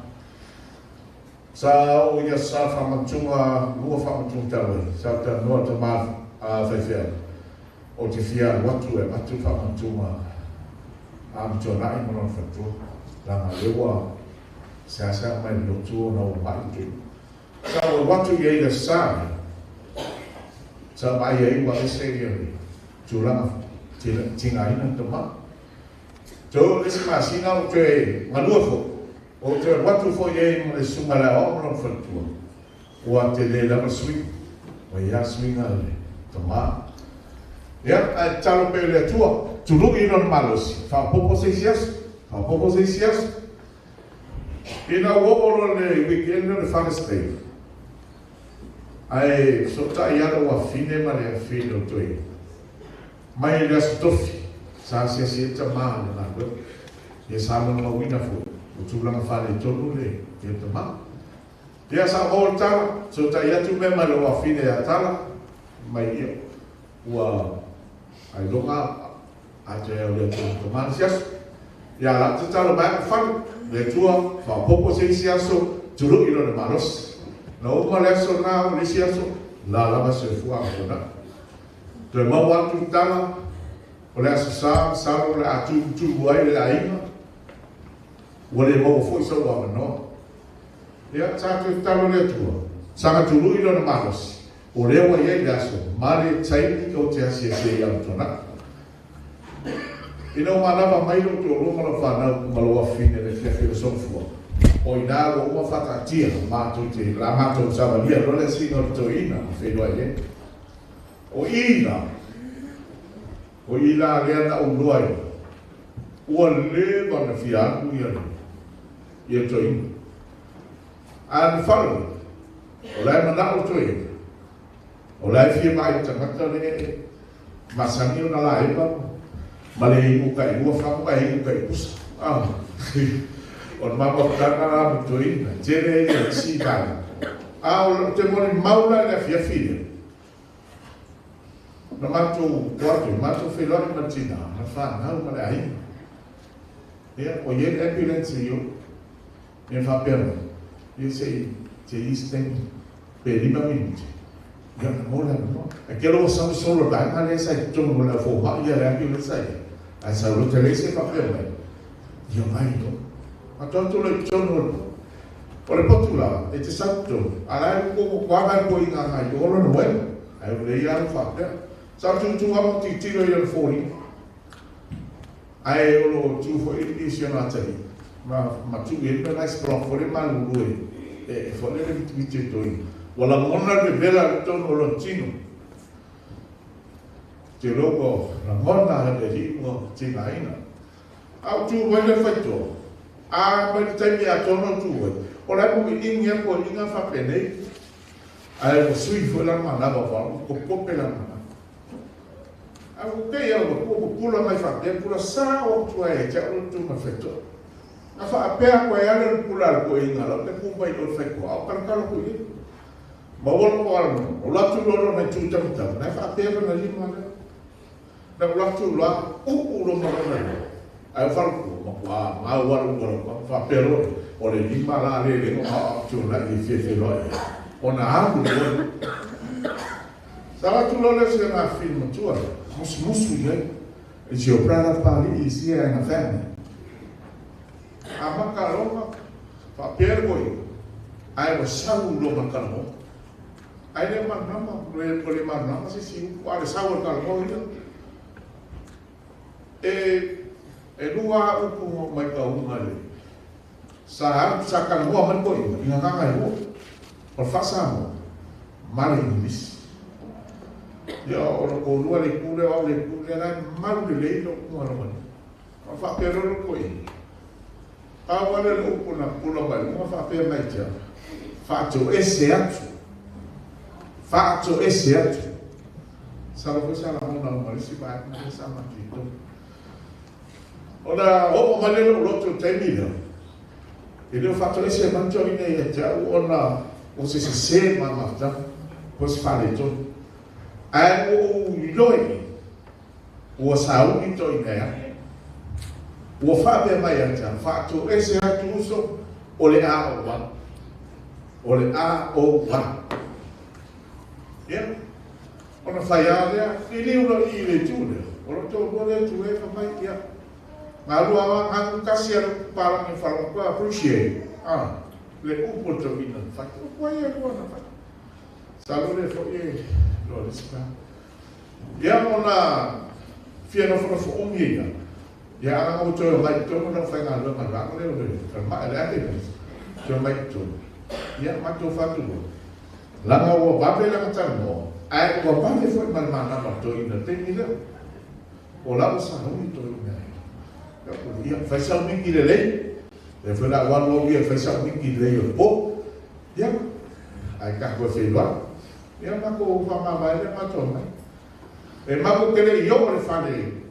Ai vi ia a so ka ia tu ia la figlio to. Well, he's gone. My dad is gone. Solo 5 minuti e talo ma tu se per fare to. Ai anu go to. Ia. Le fe kau fo ga nga kai. O le ma ai fo le fiafi nga ko ko fa. Ia ona o. A lo fisia. Na vai tinga ainda tama. A lo fisia mo malo. Fa tai le tua o ia. Na ia tu mai a sa no se ma fe lo ai malus. Ia o la mo mal. Tele ia ma tama matui. Ai le ko fa ai nga ka ia ko se fa pe. Ai wo fa ai nga me ko ko lo. Le no mo mau ai le tu tengo tona. E si dia tu na ta go tia. O ke vi fo ia vi ga lo yo. La vai i lo fa tu. E ni ma te da i na ai malanga. A no wa kai ke. E le ko ai ke me yo me o nata. Ai ta go ia te. Ia me le tu o mesa o ai mata. Ya, o se tangata foi pelo no mau que ia chote. O se tangata ele fez o mundo. A família tu na eu a kau ai ele foi ko fo. Ai o se tu pa lá no fo. O inga que era pulo. Yo. Ele foi pulo ma ko inga mo. Mele nei sata no. Wa foi lo ka vai. Io, la tua là, ma la fa tu. A mai serai era mai kai le mafta katina. O le ba tele ale ka mato mafuta io le kalapu. Fai ma cotina, e non mi che dese. Al che da lo fa ku ko in na. Fai fa le io. To mafta. Io. Ia. Tele avata no Facebook ma tele. Che mai a tele. Kele nga pu e ka mantoi. E kele nga whaala mo lango i whakawhaka. Ko whakero nu kele se whakawhaka koi. E whokale ke e whokale whaala mo lango ke e rea. Talo whai tina. O la e le koe mi whainga koe whaala mo lango ke e rea. E kele koe maua ke e rea. O la i sia fori te e rea. sa fai mai whaalangalanga. Teini te vai vai e. Teini fo i te una mi e so soe. Lana tua la. La le tue mea te e le sa masangi nai whaalangalanga e. Ai, e lo tere o le tina. Le ato tere mātou nei tātou kālesia. Ia, tātou te mafuta. Ka wau pe tātou manuenga. Ia se kawa foi lei uma, po i tātou la mamua. Io. Ai, talo le tua ne fiafi. Ia, whamania o te au man maupupulu na mo te mai am so na. Whamania tere le tua ne. Ia lau whaingala na tofi mai paso te tai. Pa ia o Samoa. Ia, i o tula whalupe mo whai o tātou whilua no mea ne tai au. Tātou māloa se si mai. O a inga ma maumula ta mai o tātou mafuta ne fiafi. I le toi sa ninga whare a inga. O se a wofa pepere a tona. Ia manumia la malanga usu. E ia le pese na manako ia sa o sauni, tufi. O le pese ia. Sa o si mele na umi eile, na umi eile whaktani toi. O le maa mai o le pese ia. E kai la mai kai e whainga me ai hui e kua kai o kapa whale, ka kon whale. Lea la usuina le fiafine. E whai ua tuai la moni mau te mai a tona. Pese a le lau I loa ma number one lau lau temi. E uia whape pese a. Alo number one lau lau. E le tu ona oi. Pese a le lau tau kau usu le fiafine. Whatu ai. E usu ia tona. Manumia te le lau malang. Ai kake whilau. Stay.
mai foi ngai sa fa kai kai bisi sa hola le ni me a pe o fo ni mo ko pe de ni de ora pa di pe o bisi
Olá, você é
jofi le fiafi, se fua.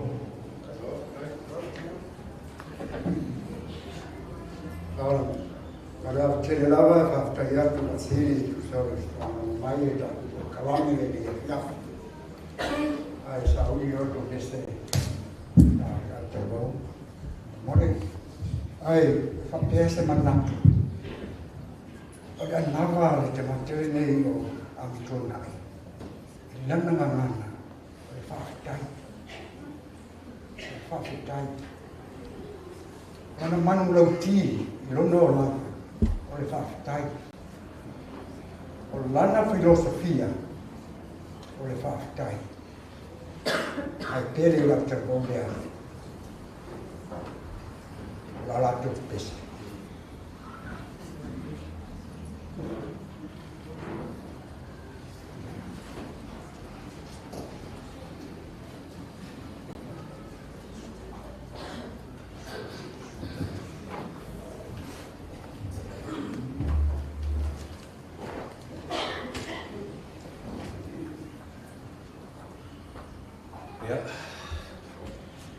O le amamalu pe ia le ua au fuamak. O lele ua umo ma pai a whamua sama-sama sungalu fa ia fa le kua le ngia fiafu. Le ala lava kulai mua o hu whātulau. Mal mo sānei, lau fo i le senga whaia. O i o whawhengainga, ia e makua lava i le kuu i le kai kai o saginga. Le ala kula, ia o le whaifusi sao le au karawou, ia mele a o sa. Fui mo le foilo mako alofa whai mwale si mako ka mangei wa whai angi le fōlau. Ia, o le ala leo le kula iaku, ia, se kala la pupu lawa i mako mawhukanga ko mo nge kālesia. Ia, se ka mā loko lofa, ua lalo mai fo ia mako fo i le au karawou, ia mele a o sa. Ia le ala i fo i le mako fia whai ko se mako sa. Ia wālunga koe sa winga mea fiat, ai osi le mai mua ma sia sila, tai. Ia, tu me te mai tiso so mai tonu. Boys, come to the front. Come to the front, boys. Ia, pese maros.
le o le salamo i gospel ma tu e lì io ma molto bene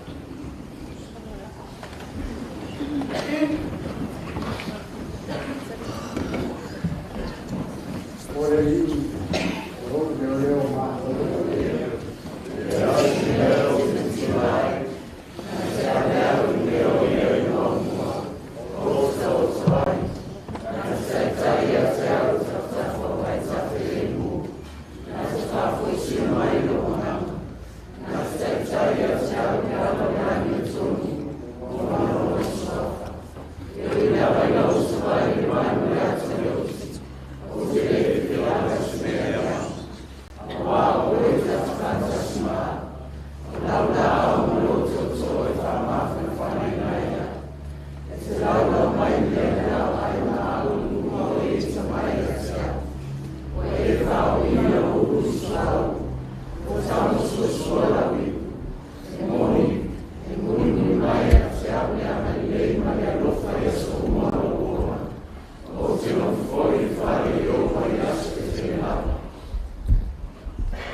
Tato, la Faumuina, Faumuina, Tato, ai ma se upu, nona e tama ya iti o nei.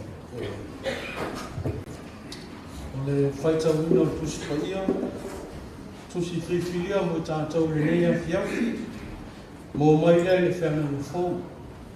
Tala le lei na whamauina e luka o lona mtala ko se fulu, o te faitauina le whaiku e lua sifuma le lima, se whamata mai le tōru sifuma le fitu. Whawhawhonga ia, o nisi nei o awhio ma pa ia o le tātou le tua. Whautu fōi, o tū lai le tasi ia o au tū la funu, ma tofo ia te ia o whape mai, le au a oi, se ase mea o te whaio, ina ia o mau ai le ora o whawawau. Ua whetala i atu o ia te ia, o le a ea o tū sia i tū la funu, o le ala o whaitau, o tali mai o ia, e te alofa atu i le li lo o tua ma lo loto antoa, ma lou nganga antoa, ma lou ma losi antoa, ma lou ma natu antoa, e te alofa atu fo i le lua te tua oi, ia pei o e lava ia te oi. Ma whape atu leo ia te ia, ua tonu lau tani, ia e whape o na whai e te ora ai. Aua whawhia tonu o ia, u whai mai a Yesu, o ai fo i le tangata mate tuana. Ua tali atu Yesu, o le tasi tangata na arwifo ma Yerusalema Yeriko, ua maua o ia e tangata Faumuina. Ua lātou tō e se ina o na ofu, ma whasi a te ia, ua lātou woi, ua tu ua o ia, ua tāli oti. Ua so na arwifo le tasi o si tauranga i lea ana, ua i loa atu ia te ia, o na ui ane leo ia i le tasi tuwara. Ua whapea fōi le sālevi, ua o i lea mea, ua aru ane, ma ngāta mata ai. O na ui ane leo, o na ui ane fōi leo ia i le tasi tuwara. Hao le tasi Samaria, ua aru lana malanga, ua o atu i le mea o iai o ia. Ua i loa o ia, o na muti vale leo o lona alofa. Ua aru atu, ma fusi o na manua, ua lilingi fo i ai e sua uu ma le waina, ua whaati e tia i a te ia i lana lava manu, ma tai i a te ia i le whaletari manu, ma tausi i a te ia. O le tai aua i a tō ana, ua tō ae ai te naru e lua, ma batu i le pule i le whaletari manu. O whai atu i a te ia, i nā e tausi i a te ia. Aise mea e te toi whaatau wai, o te tau i atu i a te oe pe a o toi sau. Pe ni a wha te oe. O ai so lātou nei o le toa tolu, ua whai matamata la te tua oi, ma le na maua o tangata Faumuina. Ua whai mai o ia. O le na alo whātu i a te ia. O na whape atu ai leo Yesu i a te ia, i nā ruia, ma ia e whapea o na whai. E whamanuia tele mai le tua e ala le tātou whaitau, whalongolongo ia nā whiongo pa ia. Mai atu mau atu ia te ia le vinga nei se iau i whawavau lau. Amen.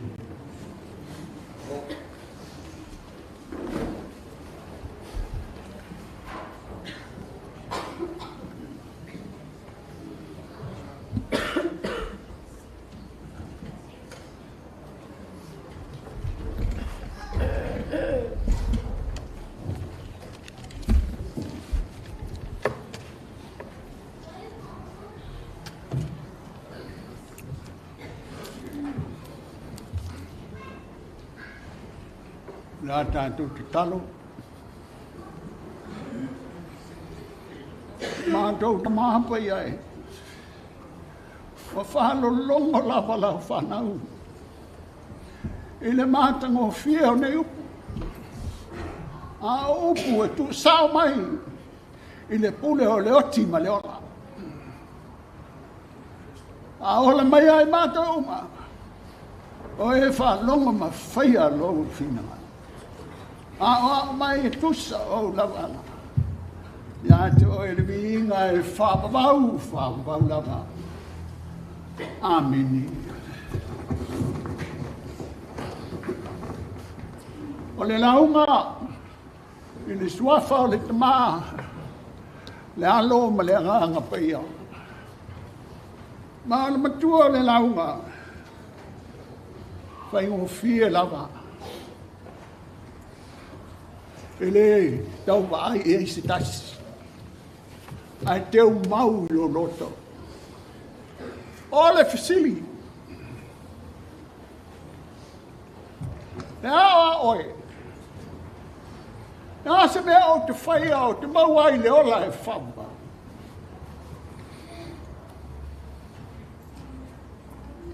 Yesu e.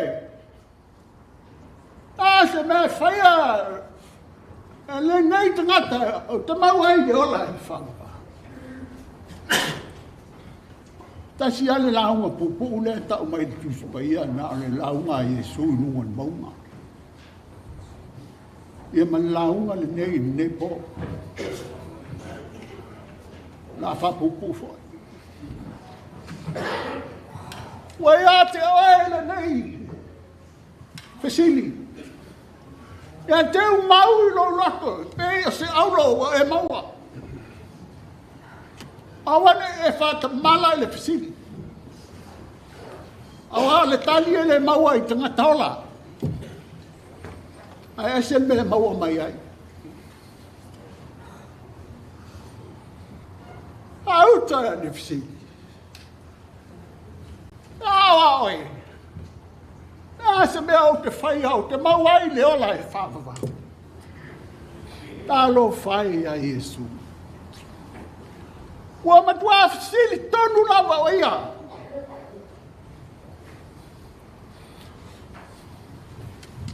E le mea e patino I a Iesu. Ma ale tani a Iesu, e le a se tani. E whata mala I se tasi. O le tale a maua te iloa. A mata I le aso le nei o le teu lo loto. Ia le tau te ua whai. Lai le whanga ina tuai, tu singa mose. Lai ai upu nei. Ia e alofa atu. I le li I lo atua ma. Lo loto atoa. Ma lau nganga atoa. Ma lau mawhau atoa. A leo atoa e manatu mai e Yesu. Ina ua fasili ngata I le whenga I whau. A ua whau popo I ei malesi mea tasi. O le ale mea ua whau popo. O le ale mea. O te mau ai le ola e whawhau. E ano whātu. I le ali I lau atua, ma lau loto atua. O mea au malawa I ei lo loto.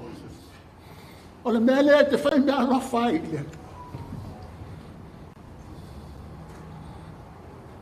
O lava whai lea. e whamatala ai le te malo le. Wa umana whamatala aku o nau ia. Loto alofa i le ainga, loto alofa i le nu, loto alofa i le whanau. Loto alofa i le kalesia, loto alofa i ana uo, ku pese mai ne fo i le na uo pese o na. Pala ua ia so ia. Ale ka ua le al tangata, wa alofa i le tua. Pe pese o na, ele o na ailo na whai ai. Le o na ailo na mafofau. Le o na alo na nganga. Ah, o mea le nei tau o nā mai lo sisi. Anu whai whai mea ka lea. Ua whatui lo tino. Aua. Aua e tanga te inu mawhauwhau. E whai le inu le leo mawhauwhau. A lofa tangata i lea tua. Na te tausia malawa tu la whono sifuru. Ah, vasili ni mātou Sunday school. Ka mai ki. Nā le mea tau te mātau wai tu la whono sifuru. O le papa maa, no e wheta lai mai lea tua e tau ni whanasa. Lai tau ni mātou whanasa papa maa. Ah, tino te mai tia sifuru. Nā le mea tau te māna tua ai. Lei lua sisi. Tau te māna tua pe a o tō ai o tau te mai mai lima e sifuru. O le alafa mai lea le nei a te rei. Wha ato mea uai mea he te whainga ia le ngā rua ngā alafa i o lima. E a lima o kiriso. Le tofu ma le whao. Toi vai o vai. E se furu foi te mai vai o vai rua. O le whai longa lea i a tusi mau. I lau sau I fua pa ia. Tu la fono e te olai. Wa i rei ngā mose. Ia. Le tu la fono. Ma ta tae. Ai tu tusi. Ai o mai foi le whenga ina fau. Wa i rei ngā hoi paulo ia le tu la fono. Hai mai le upu. Sa wa mea le tu la fono ma mea. Wa nga salai le lalolagi ma oti ai ma malaya. Le ai. O foi o Paulo. Le la fa tu Paulo nefi. Vai tau. Le ai. Ese le ngane tu la fono. Sa ma le mu le ai lo wola. Alula alu le se tu la fono la wala pola me. Amata na e. La vea mai. Il tele o le ola le ma fu favo. Wa vele tu la fono. Na toi wha maulalo a paulo mo wha pēna na upu. Ia, e au ngā lawa tu la whonu. E wha tau nu uai mea tonu umalawa. Mea tonu nā ia. E te ola ai. Ale ale isi mea. E te ola ai. O laua nganga. Ia e lo wha tu i le li i laua tua. Ma laua nganga atoa. O punai de tonu na le mu tonu le tusi le ola tusi ta vita fe me ta vita. Awa nei ngalo. Awa nei ngalo. Lo nga fa manua tu ya yo. O me au ma de tonu ya tau. Ya fa manua tu. I lona suafa pa ia. Awa nei ngalo. Nga sala o e fa manga no ina. O ta le mana ia. Wala na malole. O man fa mangalona esa. Wala sa lotuma. Vi le lua. E vai ya. Ai malolo. A wale malolo. A wa ese le mele malolo ya. Malolo ya awala fa le tua. E fa. Ana no mo pese ta vita. O le tunga mau e whaola ina i o tō. Le la, o tātou hawhitai i le tua. E le tangata o saune i le tunga mau. A ua ola ma lofa i le tua. Ma le loto atoa, ma le nganga atoa. Ma le mawhau whau atoa. So tangata lava e mawhau whau atoa e tu i le tua. E sao o mā mea na te whai. Le lei uma mamata ngō fia mena te whaia. O mana ia tato whaalongolongo te mano nea. O le mesini whaia te au. O rau ngātu. Aina o nofo a walu. O alu i eilo ngāfu. Māta ala noa. I ngai toi teimi. O na matua sao nie le leile te ngata i lao whalongo. O whai atu uso. Tu uwana wola i leli. Ai whai mai oi. Tone. O sauni. O tu umara wola. Le mea lea o lo mana o iei le tula fonu. O lea. O lo alofa ato toa i le atua. O lo alofa. O lea maleisi ea o lo tau mai le tula fonu. Ma lo manatu atoa. Tasi le mea o le na whao popo. I le whengai nga whau. Whai mea. E te mauai le ola e whao whao. Mo e mana tu natu. Mo e tei. E pei o le moa a vivini o poto pe tenu sa whao ni malea. Mo e sauni. Mo e ia vivini. Ia le atua i lo soi fua pa ia. E te ola i. Le au pele. Wa uma launga.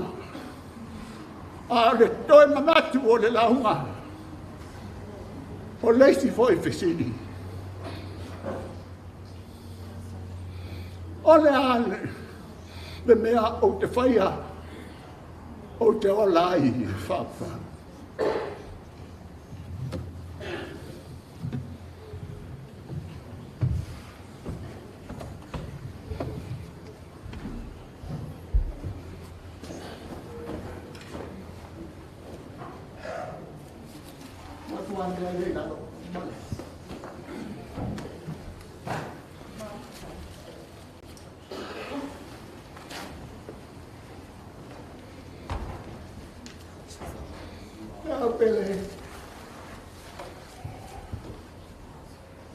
Fesini le a Yesu, ola Yesu.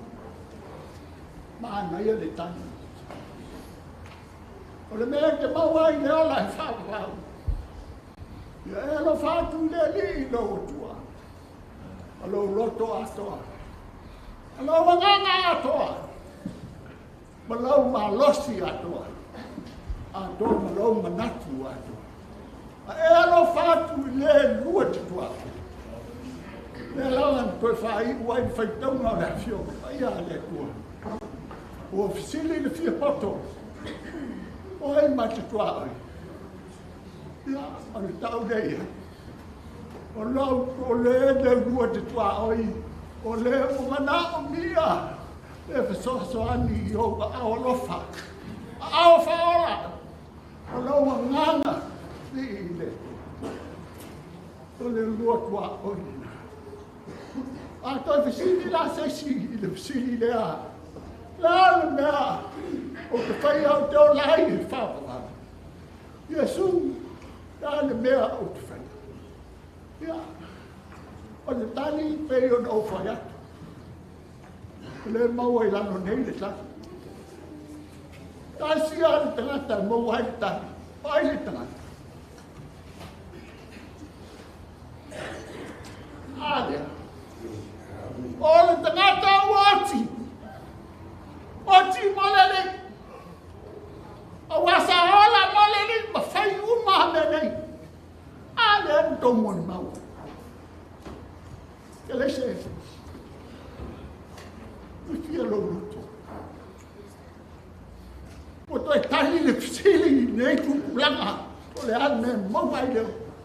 Alea o fai lo to. Ona soi fua pa ia malona ola. Na sa mai le lei e kalesia.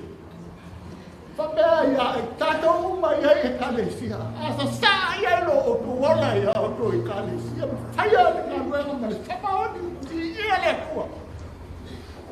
Ona tangata le al maua le ola e fa. A fea le me maua. Me le no fai tuai te la hungo ufo e pei o Yesu. Le fatu seina la unga le anga la unga. ai whakuhu. Ona o Yesu, na toi soi fua mai le ola he whakama. O le tangata uoti, o le tangata lea uakamani le ala o le ola he whakama. Fia o toroto. Fia o toroto ka whaka au mai le tua i ai tato. A o whaia lona whina. Tato loto mawa lalo numo lere. Mami ia lere. Wauma. Te moni mauma. Te le whalo mo hai sisi. O tau mai.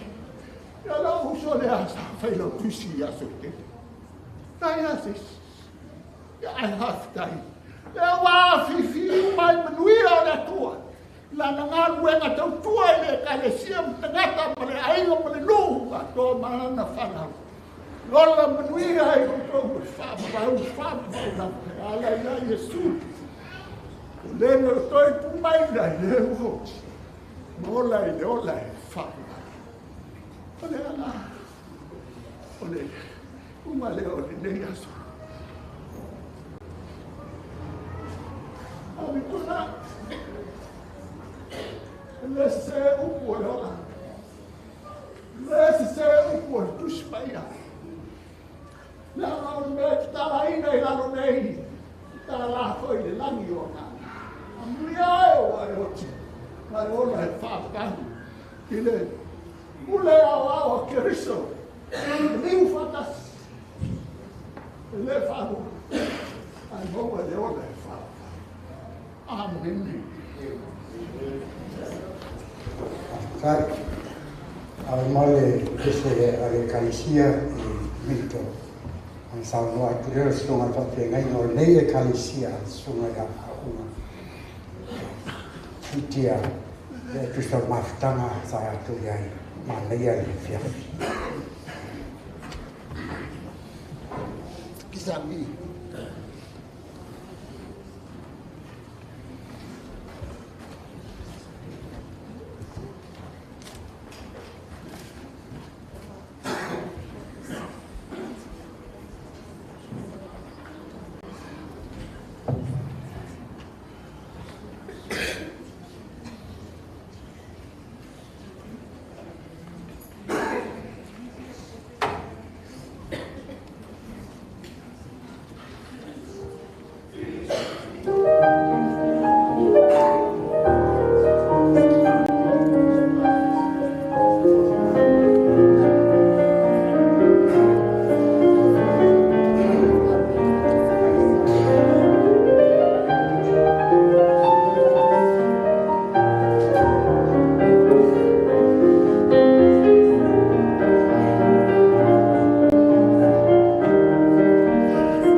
ia au nei au matule tātou Faumuina ni mua rongo moni whakatai ni fiafi sua le tatai Faumuina ni malo ia sotiaka enal ni mesile sua le tuina sa Faumuina le fionga le tua sua le atiole e mespoile sua tu ina farioli meu leota mas que leota na lua me fatua de carecia de cafa fracassar e fioa a wai me fune fiafi mata no fune tanga e mas foi le sua fainga ia so linga tero e como uma lua me fatua de carecia Tato fracassar e ele lava ele go tonu wao a Faumuina le tua le taulanga le nei fia ia e peona nie upo peona sa lea e mai disfrutar sanga mai petawino a fio ia le tua o te tai i au fai pesi mai kafa e kakasa ya anisfui le tatu pese mai kiapo chao no ole to minto me ya awa na si ya kinto kiapo chao tatu rot suma to ina ya tuni papa e na ropa tai ina anisfui kare silei onde foi tai le lolon a fioa Tato au fatasi to sa le amigo para ino le tamanea ona ya ele ya mai se io le ino wa non foi marie ya le Faumuina o le so fuor Tato ma ne o uso Oyo, tayo nai. Ele é ia le tu e ia ia. Uma tanga, leia. Nesse ia bela ma nanga na nesse mas ia ia io nai. Le tua moina Tato e Tato tua ia tua sta. Le jalan ma nang dan formasi iola. Pakai le sungai le. Pakai samlinga yang nan waya. Omai ya jauh ke Faumuina yang ukmul ya oleh Tato makanga oleh ya.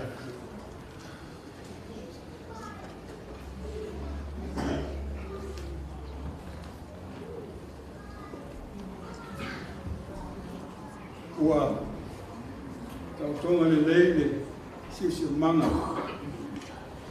o maluma alo ai le lama mot a ole manatu ya nunu ia lo loa papa ia paru por ala tofa tokanga fala male ue la fort I ole tua e ala I nei tauna uma wa mae ona tau Faumuina tu lau pua wa tana I aile e o whaama le o niu o pēr whaatai le li le titi fōi le whaatai le tātinanga ia ma le nei ma tanga o tau ngā sea ona o le liiwa manolo nei la o tau soani taimio la ngona le mautonu. Mautou, ni mamatou, tala lea. Lia I tula e peo le lei. Awa o le tia e velo I maninoa I whai mea. Esi. Ia nganga whaana e tia mane, tai. E whamalo ai I ngā ruenga upu. E senga, male whatisia I mahatanga.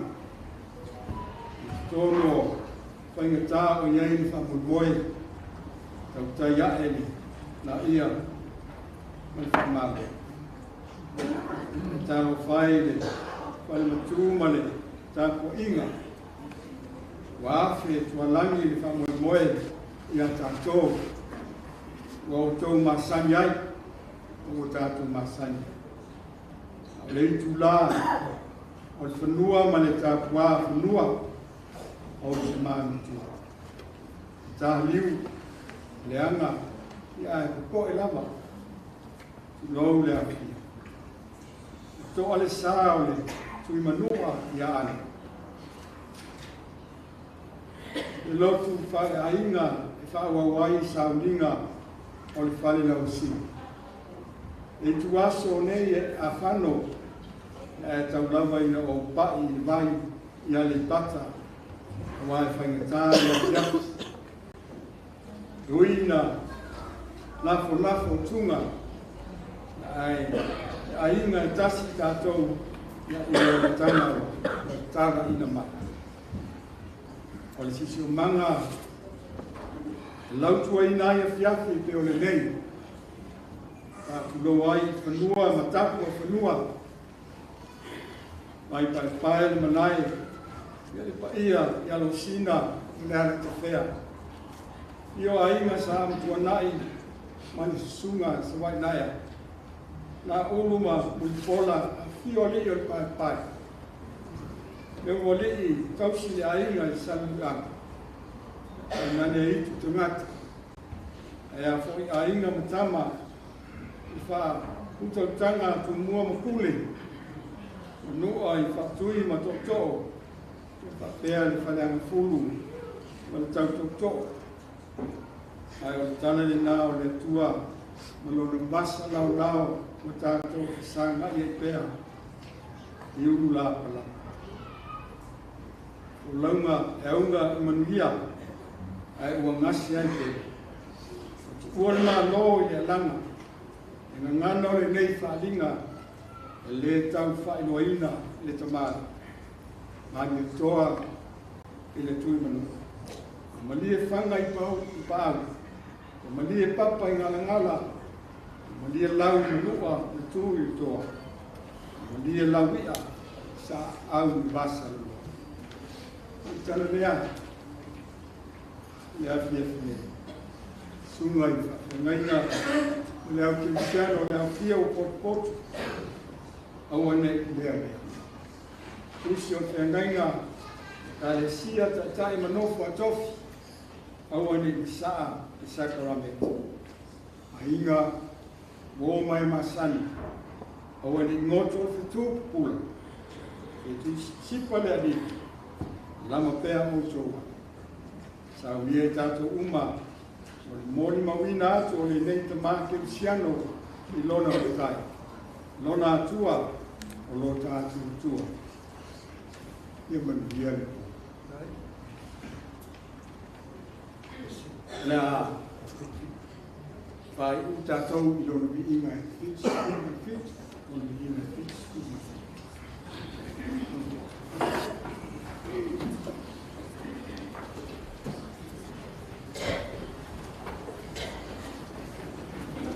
Ia sa unile, tātou kese muri ia mole. Toi sa mingo tātou ka mā, ia ole aso tofi lea, I le tae au le iwa le tae au. Toi sa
mata.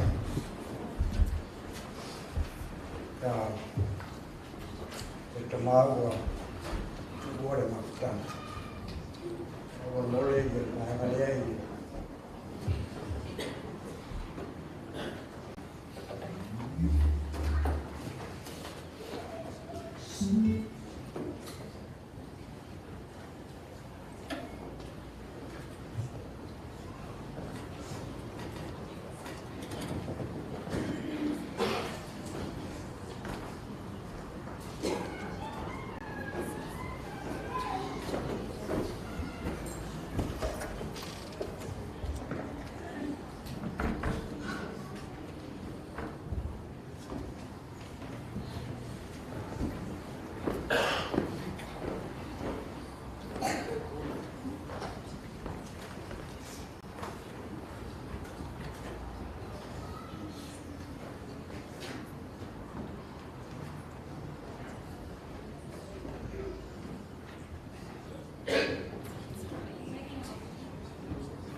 o te manatu a whaafu e le lewa o tātou pēnei.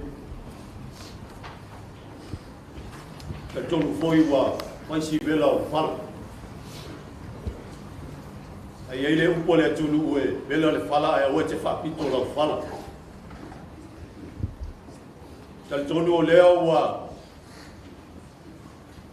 a e papalau le leile kuso mai a lele nei palenga. O lea foi ua maea o na momoli ulu o le whale o le maota lea nei whale o lo. E au whai ngā luenga lea tua. Ai maisi o le sa ninga tau whae ui o le sunga li tiapunu. Manatu leo se leo le ka le sia le nei vaenga le aso. O le a whakupu aso matu leo mo le nei teni. Mapua nei ai whale toa e se tali soa so mātou lau le nei vaenga o le tapo inga I le tua. Tau tala ma le whae tetu, tu lai fōi ma le wha alo tele tau ai. E manatu o le a wha fuata so mātou leo, whainga tala wa ia teau le pa ia o le tala lea, e sua sunga le taitai o sauninga, sunga I to ina ma le au whainga aluenga tutofia le tua.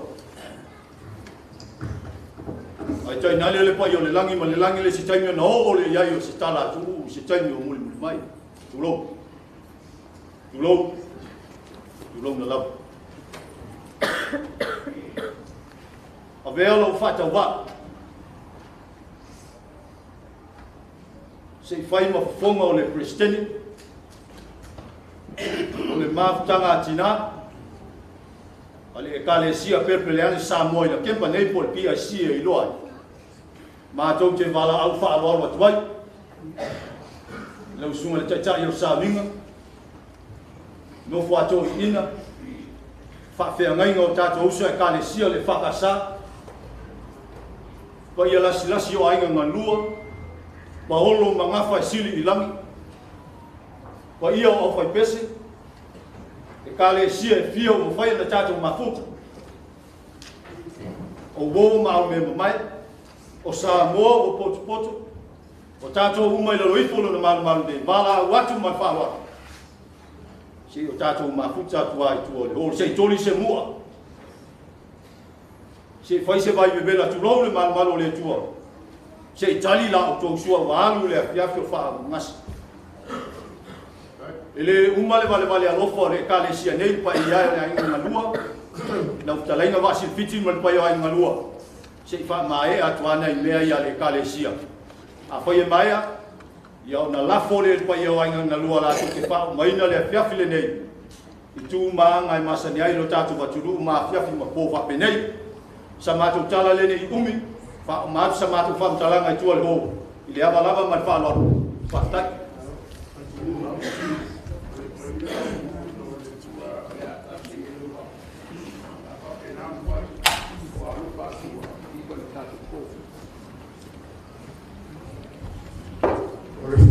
Foi mai le tua lo sili le umalawa ma manatu jai. Ilo leo na yo to loto mo to ma fo fa. Le poto le tua o lo o ya Yesu Cristo. So mai oe le tua le tama le alo ma le nana pa ia. Amen.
Just shut that up against the wall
It's salt material, so it's slight factor.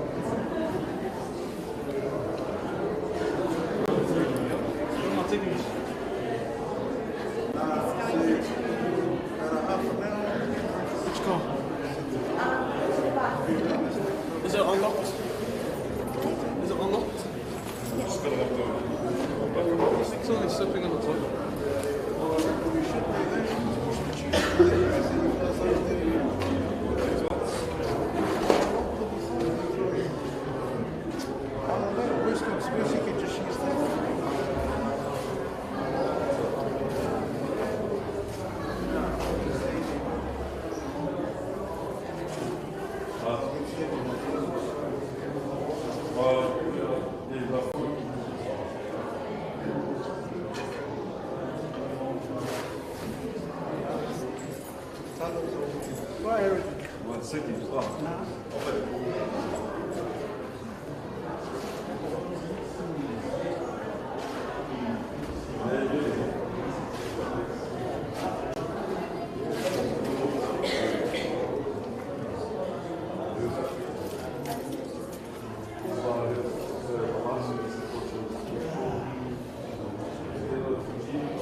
Put it on.